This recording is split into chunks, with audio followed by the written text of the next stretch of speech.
आजही असं लोकांना वाटतं की मी इन्शुरन्स घेणे म्हणजे तो वेस्ट ऑफ प्रीमियम आहे. कुठलाही व्यक्ती इन्शुरन्स घेताना फक्त त्याचे फीचर्स बघतो, बरोबर. तर पॉलिसी वर्डिंग्स कोणी बघत नाही. इन्शुरन्सचा जो कव्हर आहे तो विदिन इंडिया मिळतो. इंडियातच उपचार घेणं एक्झॅक्ट कंपल्सरी आहे. असं म्हणतात की हॉस्पिटलला पूर्ण पॉलिसी कधीच द्यायची नाही, तर फक्त ते पॉलिसीचं जे कार्ड असतं आपलं तेवढंच द्यायचं. याच्यात खरं काय आहे की जर प्लॅन्ड सर्जरी असेल तर किमान 24 तासांपूर्वी त्यांना इंटिमेट करणं आवश्यक आहे की मी या हॉस्पिटलमध्ये जाणार आहे, या प्रोसेससाठी ॲडमिट होतोय. तर पण काही गोष्टी अशा पण असतील ना की ज्या याच्यात कव्हर होत नाही. की पॉलिसी घेतल्याच्या दिवसापासून पुढच्या 30 दिवसात ॲक्सिडेंट व्यतिरिक्त कुठलाही क्लेम आला तर कंपनी देत नाही. तर इन्शुरन्समध्ये बायबर्थ डिफॉर्मिटी कव्हर होत नाही. आपण काय म्हणतोय की health insurance is the wealth insurance. चं रिझन हे आहे की तुम्ही ज्या सेव्हिंग केल्या एक असा आजार होणे ज्यातून पूर्ण पैसे एका वेळी जाऊ शकतात. 2-4 लाख रुपये त्यातला क्लेम अमाऊंट मिळाली. एवढं प्राऊडली सांगतो की म्हणजे मी इन्शुरन्सचे प्रीमियम एवढे भरले आणि त्याच्या ऐवजी मला एवढा म्हणजे क्लेम मिळाला, माझा इन्शुरन्सचा प्रीमियम फ्री झाला. जेव्हा की नेहमी देवाला प्रार्थना करायला हवी की मला कुठला आजार होऊ नये आणि कुठलं हॉस्पिटलायझेशन होऊ नये. कारण इन्शुरन्स हा तुम्हाला त्या इमर्जन्सीला प्रोटेक्ट करण्यासाठी आहे, त्यातून प्रॉफिट घेण्यासाठी नाही आहे. मित्रांनो नमस्कार, कसे आहात सगळे? मित्रांनो 3S टॉक या आपल्या मराठी पॉडकास्टमध्ये मी आपला होस्ट डॉक्टर विशाल बेदुरकर आपल्या सगळ्यांचं पुन्हा एकदा मनापासून स्वागत करतोय. आजचा विषय खास आहे हेल्थ इन्शुरन्स पॉलिसी, म्हणजे हेल्थ इन्शुरन्स हा आपला वेल्थ इन्शुरन्स का होतो आहे या विषयावर आज आपल्याला गप्पा करायच्या आहे. परंतु या गप्पा सुरू करायच्या आधी एक रिक्वेस्ट तुम्हाला सगळ्यांना आहे. नेहमीप्रमाणे चॅनलला सबस्क्राईब केलं नसेल तर लगेच चॅनलला सबस्क्राईब करा, कारण तुम्ही जेव्हा चॅनलला सबस्क्राईब करता तेव्हा असे आणि याच्यासारखे अनेक चांगले चांगले विषय तुमच्यापर्यंत पोहोचवण्यासाठी आमच्या सगळ्या टीमचं जे काही मनोधैर्य आहे ते खूप मोठ्या प्रमाणामध्ये वाढतं आणि त्याचा खूप मोठा चांगला फायदा टीमला होतो. त्याच्यामुळे चॅनलला सबस्क्राईब नक्की करा. आणि दुसरं महत्त्वाचं म्हणजे आता हा एपिसोड आणि इथून आपले सगळे एपिसोड स्पॉटिफायला सुद्धा उपलब्ध आहेत. त्यामुळे त्या ठिकाणी तुमचं काम करत करत स्पॉटिफायला सुद्धा 3S टॉकच्या सगळ्या एपिसोडचा आनंद तुम्ही घेऊ शकता, तोही तुम्ही नक्की घ्या. तर आज आपल्यासोबत पुन्हा एकदा अश्विन सोरते सर आहेत. अश्विन सोरते सर हे इन्शुरन्स सेक्टरमध्ये, फायनान्स सेक्टरमध्ये, म्हणजे पर्सनल फायनान्समध्ये खास करून खूप दिवसापासून खूप चांगलं काम करत आहेत. आणि आज हेल्थ इन्शुरन्स आपला वेल्थ इन्शुरन्स का होतो आहे या विषयावर आपल्यासोबत ते गप्पा मारत आहेत. अश्विन, खूप खूप स्वागत आहे 3S टॉकमध्ये. सो सगळ्यात पहिले सर धन्यवाद तुमचे की तुम्ही मला परत संधी दिली तुमच्या प्लॅटफॉर्मवर तुमच्या प्रेक्षकांशी संवाद साधायला. आणि डेफिनेटली मला आवडेल की लोकांशी म्हणजे या माध्यमातून बोलायला आणि त्यांना अवेअर करायला. सर अश्विन, मला पहिला प्रश्न हा एक विचारायचा आहे आपल्याला की आपण हेल्थ इन्शुरन्स जो म्हणतो खूप आज मस्ट झाला आहे, गरजेचा झाला आहे. कारण अन्न वस्त्र निवारा इतका तो गरजेचा झाला आहे. तर तो इतका इम्पॉर्टंट का झालेला आहे आणि त्याची गरज दिवसेंदिवस का वाढत आहे, किंवा आपण डायरेक्टली असं म्हणूया की हेल्थ इन्शुरन्सला आता आपण वेल्थ इन्शुरन्ससुद्धा म्हणायला लागलो आहे, तर काय कारण आहे त्याच्यामागचं? ओके, सो म्हणजे आपल्या पॉडकास्टची सुरुवातच एवढ्या चांगल्या प्रश्नापासून सुरू झाली आहे सर. सो याचं म्हणजे कारण असं आहे की काय होतं की लोक इन्व्हेस्टमेंटबद्दल जागरूक झालेत. बरोबर. ते म्हणजे एखादी व्यक्ती जेव्हा कुटुंबासाठी जेव्हा सेव्हिंग करतो, इन्व्हेस्टमेंट्स करतो, अलग अलग गोल्ससाठी तो सेव्हिंग्स करतो, ठीक आहे. सो यांना प्रोटेक्ट करायसाठी त्याच्याकडे बॅकअप प्लॅन हा राहत नाही. बरोबर. सो आज कसं आहे ना की आजही असं लोकांना वाटतं की मी इन्शुरन्स घेणे म्हणजे तो वेस्ट ऑफ प्रीमियम आहे. हो, ठीक आहे. एक छोटंसं एक्झाम्पल देतो मी तुम्हाला की एखादी व्यक्ती एखादी कार विकत घेतो आहे, ठीक आहे. तर ती कार घेताना त्याचा इन्शुरन्स हा तुम्हाला मॅन्डेटरी आहे. बरोबर आहे. का मॅन्डेटरी आहे? कारण तो फक्त तुमचा अपघात झाला किंवा तुमच्या गाडीचा अपघात झाला तर गाडीला प्रोटेक्ट करायसाठी नाही, तर त्या अपघातामुळे जर समोरच्याला इजा झाली त्यालाही ते प्रोटेक्ट करण्यासाठी असतं. बरोबर आहे. पण रूलनुसार, नियमानुसार ते तुमच्यावर बंधनकारक आहे, म्हणून तुम्हाला नाईलाजास्तोही काढावा लागतो. ओके. पण हेल्थ इन्शुरन्सच्या बाबतीत हे असं आजही नाही आहे. बरोबर. ठीक आहे. दुसरी महत्त्वाची गोष्ट की गाडी तुम्हाला परत विकत घेता येते. बरोबर. जर तुम्हाला काही झालं तर त्या व्यक्तीचं आयुष्याला काही झालं किंवा एखाद्या गोष्टीमुळे किंवा आजारामुळे त्याला काही झालं तर ते परत तुम्हाला तुमचं आयुष्य परत विकत घेता नाही येत. बरोबर आहे. दुसरी गोष्ट, ज्या कोणी तुम्ही सेव्हिंग करता तुमच्या कुटुंबासाठी करता. बरोबर. त्या सेव्हिंगला प्रोटेक्ट करण्यासाठी तुमच्याकडे जर सफिशियंट कव्हर अमाऊंट नसेल आणि जर एखादी कुठल्या कारणास्तव जर तुम्हाला काही आजार झाला आणि त्याच्यासाठी जर खूप पैसे खर्च करावे लागले तर तुमची आजपर्यंतची केलेली जी सेव्हिंग्ज आहे ती पूर्ण एका आजारामध्ये सगळी पूर्ण वाया जाऊ शकते. बरोबर आहे, रस्त्यावर येऊ शकतात. एक्झॅक्टली. म्हणजे कसं ते म्हणतात ना की you are just one step away from the bankruptcy. बरोबर आहे. सो काय होतं की त्याच्यामुळे त्याचा इम्पॅक्ट तुमच्या लाईफवर होऊ शकतो. बरोबर. आणि जे वर्षोनवर्ष स्टेप बाय स्टेप जे तुम्ही इन्व्हेस्टमेंट केलेली असते, बरोबर आहे, ते सगळ्या सेव्हिंग एका हॉस्पिटलायझेशनमध्ये जाऊ शकतात. त्यामुळे इन्शुरन्स खूप महत्त्वाचा आहे सर. That's great. अश्विन, मागच्या पॉडकास्टमध्ये आपण हे घेतलं होतं की तू आधी स्पर्धा परीक्षेचा अभ्यास करत होता, नंतर इकडे आला, फायनान्स सेक्टरमध्ये तू वळवला मोर्चा आणि अतिशय चांगल्या पद्धतीनं काम करतो. इन्शुरन्सकडे तू कसा काय गेला? ओके, सो इन्शुरन्समध्ये सर जेव्हा म्हणजे हे इन्शुरन्समध्ये यायचं म्हटलं तर मी स्वतः एक उदाहरण त्यासाठी. अच्छा. कारण झालं असं की जेव्हा मी स्वतःच्या इन्शुरन्ससाठी अप्लाय केला, पर्टिक्युलरली हेल्थ इन्शुरन्स, तो माझा रिजेक्ट झाला. बरं. म्हणजे एकाच कंपनीसोबत नाही, मी 2-3 कंपनीमध्ये तो इन्शुरन्स टाकला होता. त्याचं रिझन होतं की माझ्या फेसला जी बायबर्थ डिफॉर्मिटी आहे, ठीक आहे, तर इन्शुरन्समध्ये बायबर्थ डिफॉर्मिटी कव्हर्ड होत नाही. म्हणजे एखादी व्यक्तीला जन्मजात काही असेल, म्हणजे त्याचा तुम्हाला आयुष्यात काही त्रास नाही, बरोबर, पण त्याला तुम्हाला कुठलंही कव्हर मिळत नाही.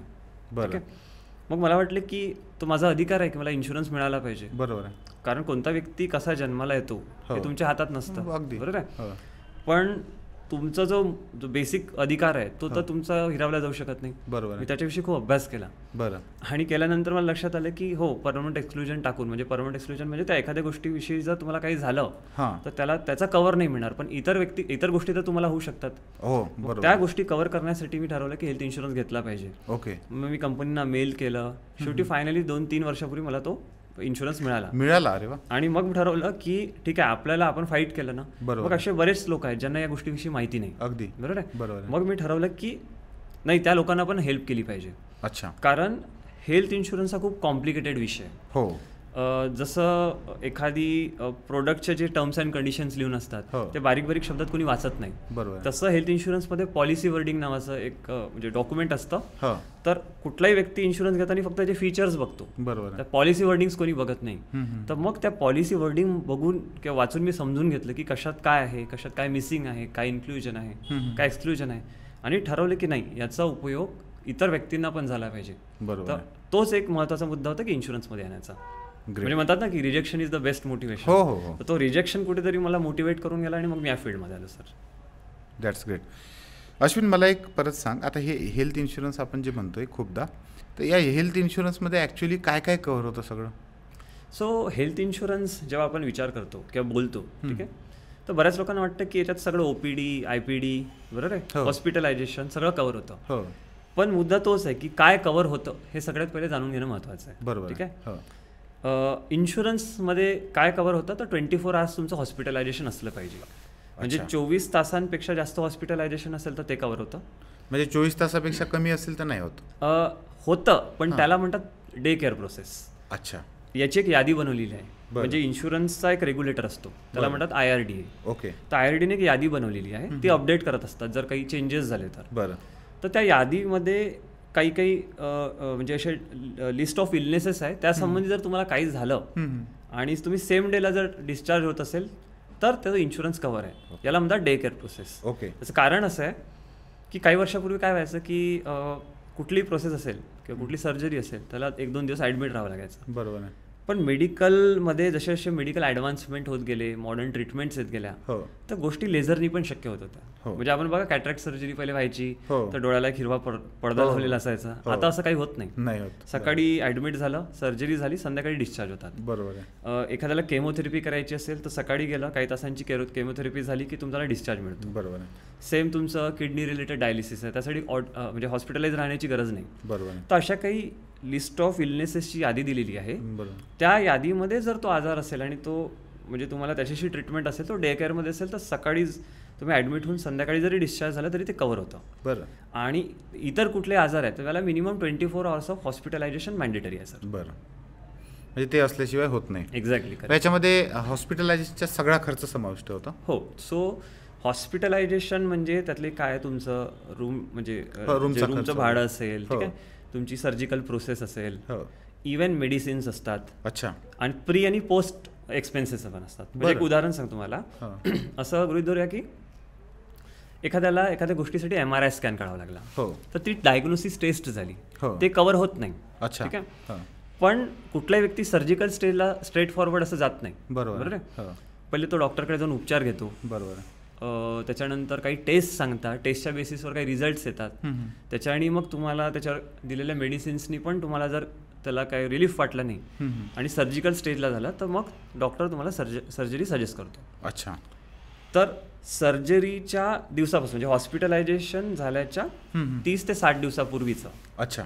आणि डिस्चार्ज झाल्यानंतर 60 ते 90 दिवस, जसं इन्शुरन्सच्या फीचर्समध्ये मेन्शन केलं असेल पॉलिसीनुसार. एक्झॅक्टली. ठीक आहे. तर प्री आणि पोस्ट ते पण एक्सपेन्सेस कव्हर होतात. पण फक्त टेस्ट होत असेल आणि कुठलीही सर्जरी होत नाही तर ते कव्हर होत नाहीत. अच्छा. ठीक आहे. सो प्री अँड पोस्ट हा लागून हॉस्पिटलायझेशन असला पाहिजे, त्या गोष्टी कव्हर होतात. मग त्याच्यात तुमचं मेडिसिन असू शकतं, डायग्नोसिस टेस्ट असू शकतात, तुमची सर्जिकल प्रोसेस असू शकते. ठीक आहे. त्या गोष्टी सगळ्या कव्हर होतात. पण काही गोष्टी अशा पण असतील ना की ज्या याच्यात कव्हर होत नाही. हो, अशा बऱ्याचशा गोष्टी असतात. राईट. तर जसं आता फूड अरेंजमेंट आहे, जसं तुम्ही हॉस्पिटलमध्ये ॲडमिट आहे, बरोबर आहे, आणि दर दिवशी तुम्हाला फूड देतं, तर ह्या काही काही गोष्टी कव्हर्ड होत नाही.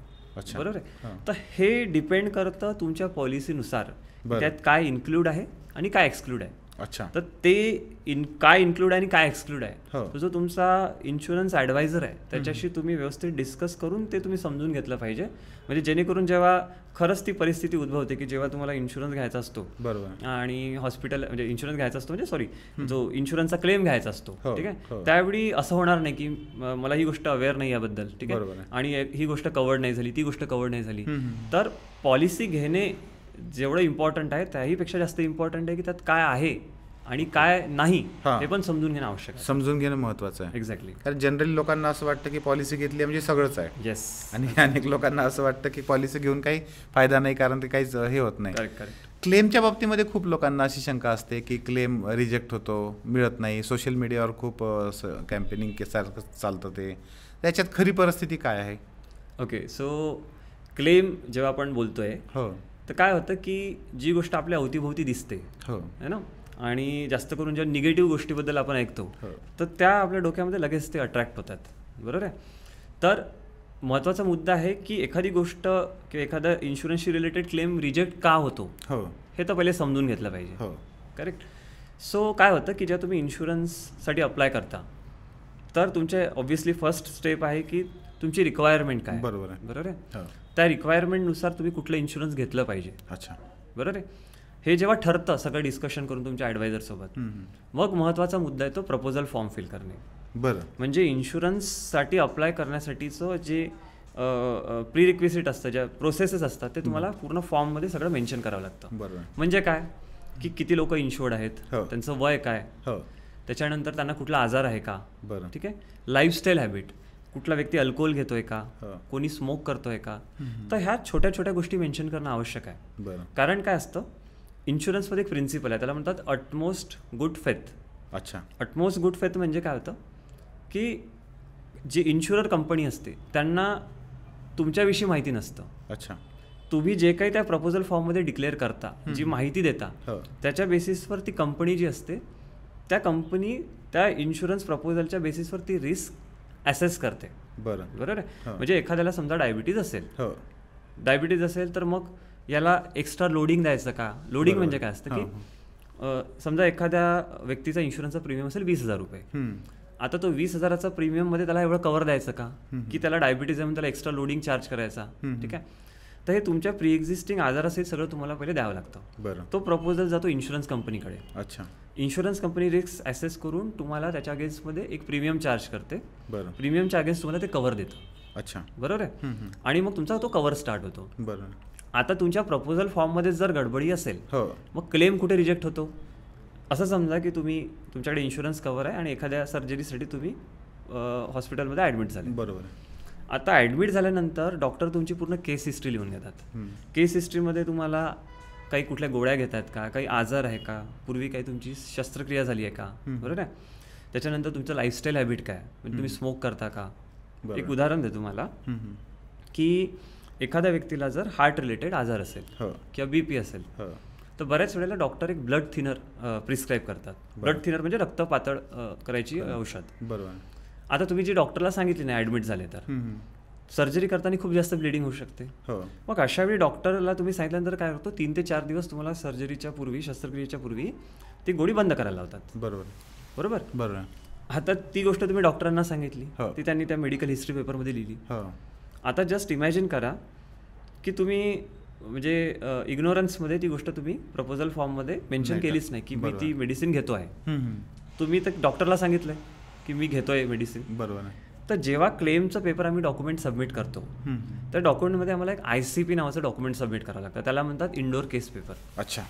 तर ते इंडोर केस पेपरमध्ये तुमची पूर्ण हिस्ट्री लिहिलेली असते. बरं. ती हिस्ट्री आम्ही क्लेमच्या वेळी ती अपलोड करतो. ओके. आणि ती जी ICPचा डेटा आहे किंवा ICPची हिस्ट्री आहे ती मॅच होते तुमच्या प्रपोजल फॉर्मसोबत किंवा तुमचा टेलिव्हेरिफिकेशन पण होतो इन्शुरन्सच्या वेळी. ओके. की जे यांनी सांगितलंय ते तेव्हा पण सांगितलंय का, आणि त्याच्यामध्ये जर डिस्क्रिपन्सी किंवा मिसमॅच दिसला तर अशा वेळी तुमचा क्लेम तर रिजेक्ट होतच होतो, तुमची पॉलिसी पण कॅन्सल होते, म्हणजे तुम्हाला रिन्युअल पण करू देत नाही कंपनी. ओके. तर त्यामुळे क्लेम रिजेक्ट होतो. आणि क्लेम रिजेक्ट झाला की तुमचा बॅड एक्सपिरियन्स झाला की आयदर त्या इन्शुरन्स ॲडवायझरला बोलतात किंवा मग तो सोशल मीडियाला बोलतात. तर म्हणून माझं सांगणं आहे की तुम्ही इन्शुरन्स घेताना या गोष्टी समजून घेतल्या पाहिजे. बरोबर. की काय डिक्लेअर करायचं, ठीक आहे, काय प्रिकॉशन्स घ्यायच्या. बरोबर आहे. तर या सगळ्या तुम्ही केल्या पाहिजे. आणि हे जेव्हा आपण करू तेव्हाच तो इन्शुरन्सचा क्लेम डिक्लाइन होत नाही. आणि हे डिक्लाइन होण्याचंही अजून कारण आहे की काय करतात लोक, गुगलला सर्च करतात. बरोबर. Best insurance plan. तर गुगल तर अल्गोरिथमनुसार दाखवेल की क्लेम रेशोनुसार या गोष्टी. बरोबर. पण तुम्ही काय केलं पाहिजे हे तुम्हाला कोण सांगेल ना. तर ह्युमन म्हणजे मला असं वाटतं इथं पॉलिसीचे जो आपला ॲडवायझर आहे तो खूप महत्त्वाचा रोल बजावतो. करेक्ट. म्हणजे एखादी पॉलिसी तुम्ही गुगलवरून घेता तेव्हा असं मेडिकलमधून गोळी घेतल्यासारखं आहे. करेक्ट. आणि हे म्हणजे डॉक्टरकडे जाऊन डॉक्टरची कन्सल्ट करून त्यांचा ॲडवाईस घेऊन आपण ट्रीटमेंट घेतल्यासारखं आहे. एवढा मोठा फरक पडतो. बिलकुल. पॉलिसी ॲडवायझरकडे जाऊन सल्ला घेऊन त्यांचा पूर्ण हे घेऊन आपण ते केलं पाहिजे. करेक्ट. इथं मला एक हे खूप महत्त्वाचं वाटतं की जेव्हा आपण एखाद्या पॉलिसी ॲडवायझरकडून पॉलिसी घेतो त्यावेळेस एखाद्या माणसाने जेव्हा इन्शुरन्स घेतलेला आहे तर त्याने काय म्हणजे त्याच्या कुटुंबियांना सांगण्यासारख्या अशा पण काही काळजी घेतल्या पाहिजे. बरोबर.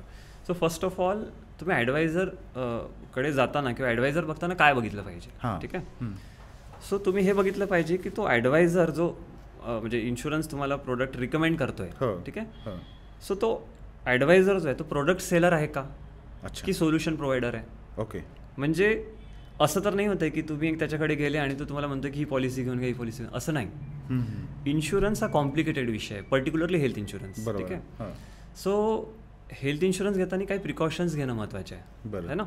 तर प्रोडक्ट सेलर म्हणजे काय की एक प्रोडक्ट आहे जो तुम्हाला दाखवते आणि तुम्हाला तो घ्यायचा आहे. बरोबर. आणि जो सोल्युशन प्रोव्हायडर आहे तो पहिले तुमचे पॅरामीटर्स बघतो. जसं डॉक्टर तुमचं डायग्नोसिस करून मेडिसिन प्रिस्क्राईब करतो, तसं सोल्युशन प्रोव्हायडर जो आहे एक्सपिरियन्स इन्शुरन्स ॲडवायझर आहे तो काय करेल की तुमचं एज, ठीक आहे, त्याच्यानंतर तुम्हाला असलेला आजार, बरोबर, तुमचं किती लोकांचं इन्शुरन्स काढायचं आहे, या सगळ्या गोष्टींच्या बेसिसवर कुठला इन्शुरन्सचा प्रोडक्ट फिट बसेल तोच तुम्हाला इन्शुरन्स सजेस्ट केला पाहिजे. बरोबर आहे. आणि इन्शुरन्स पण अभ्यास करावा लागतो. एक्झॅक्टली. आणि इन्शुरन्सची जेव्हा कन्सल्टन्सी घेता किंवा इन्शुरन्स प्रोडक्ट विकत घेता तर तुम्ही तुमच्या फॅमिलीला इन्व्हॉल्व केलं पाहिजे. ओके. काय की त्यांना पण ती गोष्टीची माहिती असली पाहिजे. आज नुसतं इन्व्हेस्टमेंटचं डिसिजन घ्यायचं आहे तर मोस्टली त्या घरातला एखादा जो व्यक्ती आहे, पुरुष व्यक्ती साधारणतः, तो त्याच्यामध्ये इन्व्हॉल्व होतो. बरोबर आहे. पण त्यांनी त्या घरच्या गृहिणीला पण ॲड केलं पाहिजे, ठीक आहे. इतर आई वडील असतील त्यांना त्यांच्या समोर सगळ्या गोष्टी तुम्ही डिस्कस केल्या पाहिजे. बरोबर. इन्शुरन्सही तसंच आहे. इन्शुरन्समध्ये तुम्ही कोणाकडून घेताय, आज तुम्ही पॉलिसी होल्डर आहे, तुम्हालाच हॉस्पिटलायझेशनची गरज पडली, मग तुमच्या फॅमिलीला माहिती नाही की कोणाकडून घेतलाय, मग तो कॉन्टॅक्ट कसा होईल. बरोबर. तर ह्या ज्या म्हणजे प्रिलिमिनरी गोष्टी आहेत ह्या तुम्हाला कळल्या पाहिजे की इन्शुरन्स कोणाकडून घेतला आहे, इन्शुरन्सचा क्लेम आला तर म्हणजे प्रायोरिटी लेवलला फर्स्ट प्रिफरन्स काय करायचे. प्रायोरिटी लेवलला म्हणजे पहिल्यांदा तुम्ही काय केलं पाहिजे, क्लेम इंटिमेशन गरजेचं आहे का, ठीक आहे, काय डॉक्युमेंटेशन केलं पाहिजे, हॉस्पिटलाइज झाल्यानंतर हॉस्पिटलला काय इन्फॉर्म करायचं आहे, या सगळ्या गोष्टी तुम्ही पहिले जाणून घेतल्या पाहिजे, तरच तो इन्शुरन्सचा क्लेम तुम्हाला व्यवस्थित हेल्प होईल. बरोबर आहे.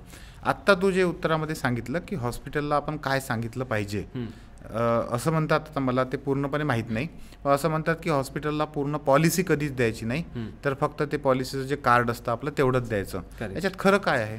सो होतं काय की जेव्हा तुम्ही हॉस्पिटलला जाता तर पहिला प्रश्न असतो की तुमच्याकडे इन्शुरन्स आहे का. बरोबर.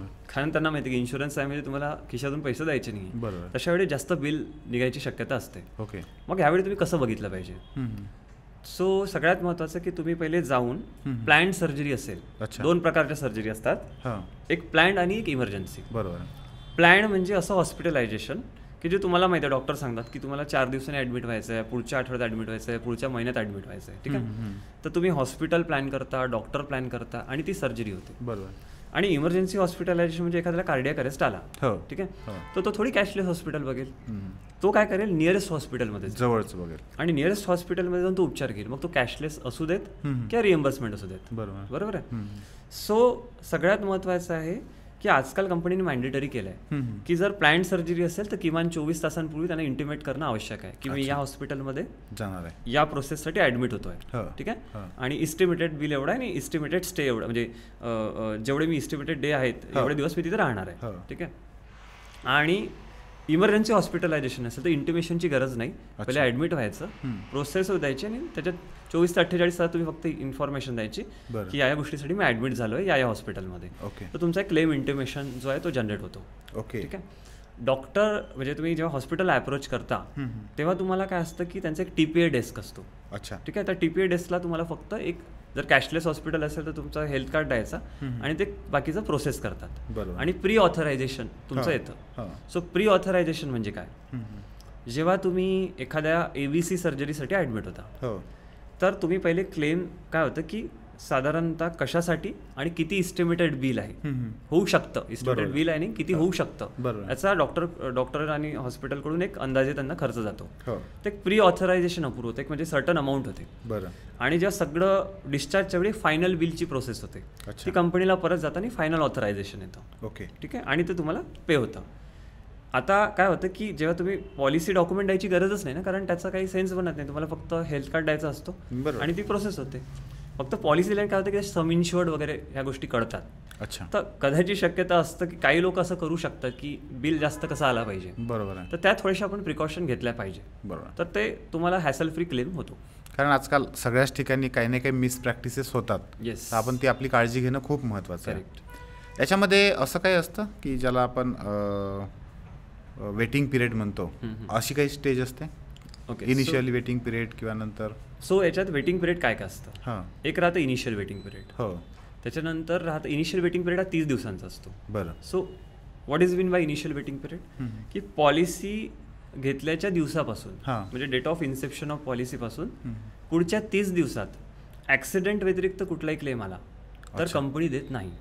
ओके. ठीक आहे. त्याचं कारण असं असतं की एखाद्याला काही आजार असेल आणि त्याला हॉस्पिटलायझेशनचं बिल त्या कंपनीकडून घ्यायचं आहे म्हणून तो काय पॉलिसी घेऊन करू शकतो. तर कंपनी स्वतःला सेफगार्ड करण्यासाठी म्हणून 30 दिवसाचा इनिशियल वेटिंग पिरियड लावतो. अच्छा. बरोबर आहे. त्याच्यानंतर दुसरा राहतो प्री एक्झिस्टिंग इलनेससाठीचा वेटिंग पिरियड. बरं. म्हणजे असे आजार जे तुम्हाला इन्शुरन्स घेताना ऑलरेडी तुम्हाला आहेत. ओके. जसं एखाद्याला डायबिटीज असू शकतं, ब्लड प्रेशर असू शकतं, थायरॉइड असू शकतं. बरोबर आहे. तर यासाठी तुम्हाला 2 ते 3 वर्षाचा प्री एक्झिस्टिंगसाठी वेटिंग पिरियड लागू शकतो. अच्छा. म्हणजे पॉलिसी घेतल्यानंतर सुद्धा तुम्हाला 3 वर्ष त्याच्याविषयीची क्लेम मिळणार नाही. बरं. काही कंपन्या अशा पण आहेत ज्या 2 वर्षात वेटिंग पिरियड कव्हर करतात. ओके. ठीक आहे. म्हणजे 3ऱ्या वर्षी जर तुम्ही इन्शुरन्समध्ये रिन्युअल करून प्रवेश करताय तर क्लेम मिळतो. ओके. आणि तिसऱ्या प्रकारचा वेटिंग पिरियड असतो त्याला म्हणतात स्पेसिफाईड डिसीज. अच्छा. किंवा त्याला आम्ही म्हणू की स्लो ग्रोईंग इलनेस. बरं. तर हा जो आहे जो स्पेसिफाईड इलनेससाठीचा जो वेटिंग पिरियड आहे तो 2 वर्ष सगळीकडे कॉमन आहे. बरं. म्हणजे एक लिस्ट बनवलेली आहे इलनेसेसची. ती जर झाली, जसं कॅटरॅक्ट असेल, हर्निया असेल, पाईल्स असेल, नी रिप्लेसमेंट आहे, तर या संबंधित जर सर्जरी जर आली तुमच्या इन्शुरन्स घेतल्याच्या 2 वर्षाच्या आत तर त्याविषयी क्लेम तुम्हाला मिळत नाही आणि सगळीकडे ऑलमोस्ट सारखा असतो. बरं. हां. तर त्या गोष्टी तुम्ही पहिले तुमच्या ॲडवायझर सोबत बोललं पाहिजे की काय एक्सक्लुडेड आहे, काय इन्क्लुडेड आहे. तर तेव्हा तुम्ही म्हणजे तुम्हाला सरप्राईज नाही मिळत की लगेच मी हॉस्पिटलाइज झालो आणि कळलं की अरे हे तर 2 वर्ष कव्हर नाही होत, हे 3 वर्ष कव्हर नाही होत. तर म्हणून तुमचं डिस्कशन पण आणि तुमच्या क्वेरीज तेवढ्याच इम्पॉर्टंट आहे तुमचा संवाद होताना इन्शुरन्स ॲडवायझर सोबत. बरोबर आहे. कारण त्या कंपनीनुसार कमी जास्त पण होत असेल ना पिरियड, किंवा तुम्हाला कोणत्या आजाराची शक्यता वाटते त्याच्यानुसार आपल्याला ती पॉलिसी पण निवडता येत असेल. राईट. बिलकुल. अश्विन, हा जो इन्शुरन्स पॉलिसीसाठीचा आपण प्रीमियम भरतो हा दरवर्षी कंटिन्युअसली वाढत जातो. खास करून जे एल्डरली लोक आहेत, ज्येष्ठ नागरिक आहेत, यांना तो खूप जास्त होतो. तर मग तो कमी करण्याचे काही चान्सेस आहेत का, आणि तो असा इतका सतत का वाढत जातो? सो काय होतं सर की इन्शुरन्स जेव्हा आपण काढतो ना, तर मेडिकल इन्फ्लेशन भारतामध्ये 14% आहे. हो बरोबर. हो म्हणजे याचा अर्थ असा झाला की साधारणतः 5.5-6 वर्ष तुमची प्रत्येक गोष्टींची कॉस्ट ही डबल होते. तुम्हीच बघा ना, म्हणजे जर तुम्ही एका डॉक्टरकडे जाताय, त्यांची फी बघा 5 वर्षात ऑलमोस्ट डबल झालेली असते. बरोबर आहे. सो त्यांचे पण कॉस्टिंग्स वाढतात, मेडिकल इन्फ्लेशन सतत वाढत आहे, म्हणजे डेफिनेटली ती कॉस्टिंग कंपन्यांना भार होतं. आणि येणारा प्रत्येक क्लेम कंपनीसाठी लॉस आहे. बरोबर. ते कम्पेन्सेट करायसाठी तुम्हाला ऑब्व्हियसली दरवर्षी त्या इनलाईन विथ इन्फ्लेशन, जो महागाई वाढणारी महागाई आहे त्याच्याशी संबंधित जाऊनच तुम्हाला प्रीमियम तो वाढत जातो. बरोबर आहे. आणि काय होतं की याचा भुर्दंड जे ज्येष्ठ लोक आहेत त्यांना खूप जास्त पडतो. अच्छा. एक की प्रॉपर प्लॅनिंग नसेल तर ऑब्व्हियसली तो प्रीमियम तुम्हाला लायबिलिटी होतं, कारण तुमची ऍक्टिव्ह इन्कम तेव्हा बंद झालेली असते. बरोबर. कुठलाही तुम्हाला ऍक्टिव्ह इन्कम येत नाही, पगार नसतो, त्यावेळी प्रीमियम हाय असतो. बरोबर. आणि त्याच वेळी तुमचा क्लेमचे चान्सेस जास्त असतात. बरोबर. बरोबर. सो याला पण कमी करायचे मार्ग आहेत. बरं है ना. सगळ्यात महत्त्वाचं आहे की काय काय त्याच्यावर रेमेडीज आहेत. ठीक आहे. सो एक आहे डिडक्टिबल. बरं. एक आहे को पेमेंट. बरं. ठीक आहे. आणि एक आहे सुपर टॉपअप स्ट्रॅटेजी. अच्छा. सो को पेमेंट म्हणजे काय, तर असं समजा की एखादा इन्शुरन्स मी घेतोय ABC कंपनीचा, आणि त्याचा प्रीमियम येतोय सिनियर सिटीजनसाठी उदाहरणार्थ 40 ते 50 रुपये. बरं. पण मी त्यासाठी को पेमेंटची कंडिशन ॲक्सेप्ट करतोय. म्हणजे लेट्स से की 20% आपण को पेमेंट कन्सिडर करूया.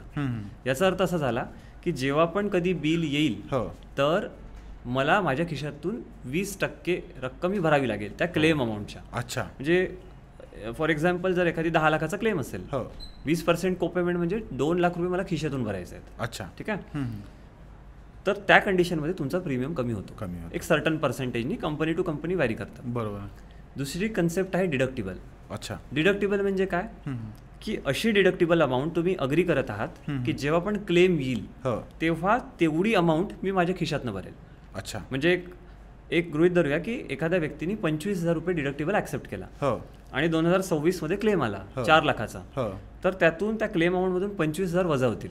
बरं. आणि 4,75,000 रुपये कंपनी तुम्हाला क्लेम देईल. बरं. पण तुमचा प्रीमियम 25% कमी होतो.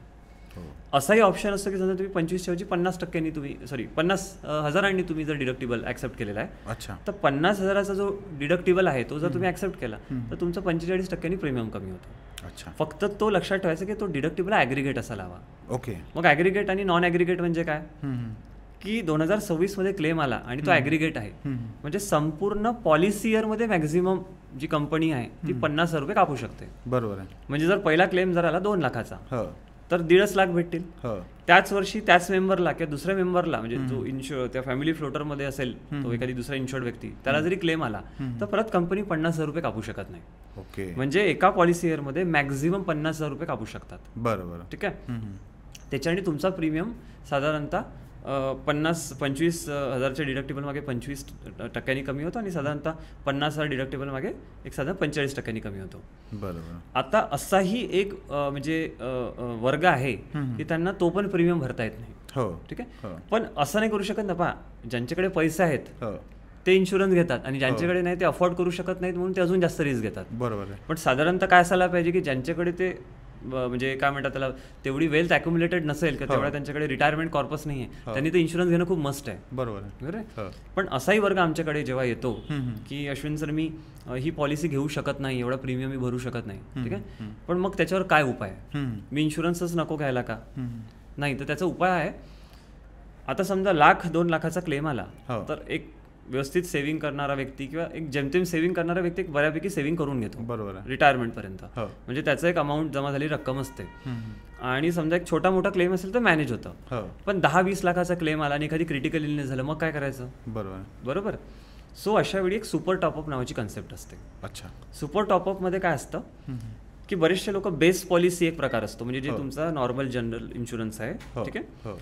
आणि त्याच्यावर एक सुपर टॉपअप पॉलिसी असते. टॉपअप आणि सुपर टॉपअप 2 प्रकार आहे त्याच्यामध्ये पण. बरं. तर सुपर टॉपअप म्हणजे की एक डिडक्टिबल अमाऊंट तुम्ही ऍक्सेप्ट करता की 2 लाख, 4 लाख, 5 लाख. बरोबर. त्या सुपर टॉपअपला तुमच्या बेस पॉलिसीशी काही घेणं नसतं. बरं. फक्त तुम्ही एक डिडक्टिबल ॲग्रिगेट ॲक्सेप्ट केलाय की 5 लाखापर्यंत क्लेम मला मिळणार नाही. 5 लाखाव्यतिरिक्त तुम्हाला त्याच्या व्यतिरिक्त जो काही असेल तो मला मिळेल. बरोबर. तर सुपर टॉपअप हा स्वस्त येतो. अच्छा. म्हणजे त्याचा प्रीमियम जर तुम्ही नॉर्मल इन्शुरन्सशी कम्पेअर केला तो फार कमी असतो. बरं. आता जस्ट गृहीत धरा की एखाद्याला 20 लाखाचा खर्च आला आणि तो प्रीमियम भरू शकत नाही, त्यांनी इन्शुरन्सच नाही काढला. बरोबर. आणि ऑलरेडी तशा व्यक्तीची सेव्हिंगही कमी राहील. बरोबर. तो 20 लाख आणि उपचार तर करावाच लागेल. वर्षाडी 20 लाख रुपये जर त्यांनी भरले तर त्याचा पूर्ण इन्शुरन्स म्हणजे इन्शुरन्सवर त्याचं जे रिटायरमेंटचं कॉर्पस आहे त्यातलं मॅक्झिमम सेव्हिंग निघून जाईल. बरोबर. अशा वेळी जो सुपर टॉपअप आहे तुम्हाला कामी येतो. अच्छा. म्हणजे लेट्स अज्युम की त्यामध्ये 4 ते 5 लाखाचा डिडक्टिबल आहे. बरोबर आहे. तर 5 लाख मी कसे बसे माझे मॅनेज केले. पण जो उर्वरित 5 लाखाच्या नंतरचा खर्च आहे अप टू 20 lakhs तो सगळा कव्हर होतो. तर तो तुम्ही किमान नाही तुमच्याकडे बेस्ट पॉलिसी नाही डिडक्टिबल असेल तर किमान सुपर टॉपअप घ्यावा. सुपर टॉपअप बऱ्यापैकी स्वस्त येतो आणि तो प्रीमियम मला वाटतं की सगळ्या वर्गाला अफोर्डेबल असतो. हे खूप महत्त्वाचं सांगितलं. येस.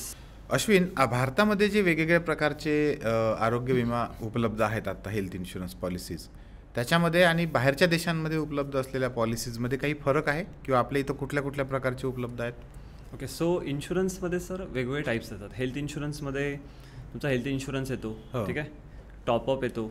सुपर टॉपअप येतात. त्याच्यानंतर क्रिटिकल इलनेस पॉलिसीसुद्धा असतात. म्हणजे असा आजार की जो तुम्हाला झाला तर लमसम पेआउटसुद्धा मिळतो. बरोबर आहे. त्याच्यानंतर ट्रॅव्हल इन्शुरन्स येतात. तसे खूप सारे टाईप्स असतात इन्शुरन्सचे. तर तुमची रिक्वायरमेंट काय आहे त्यानुसारच ठरतो की तुम्हाला कुठला इन्शुरन्स तो घेतला पाहिजे.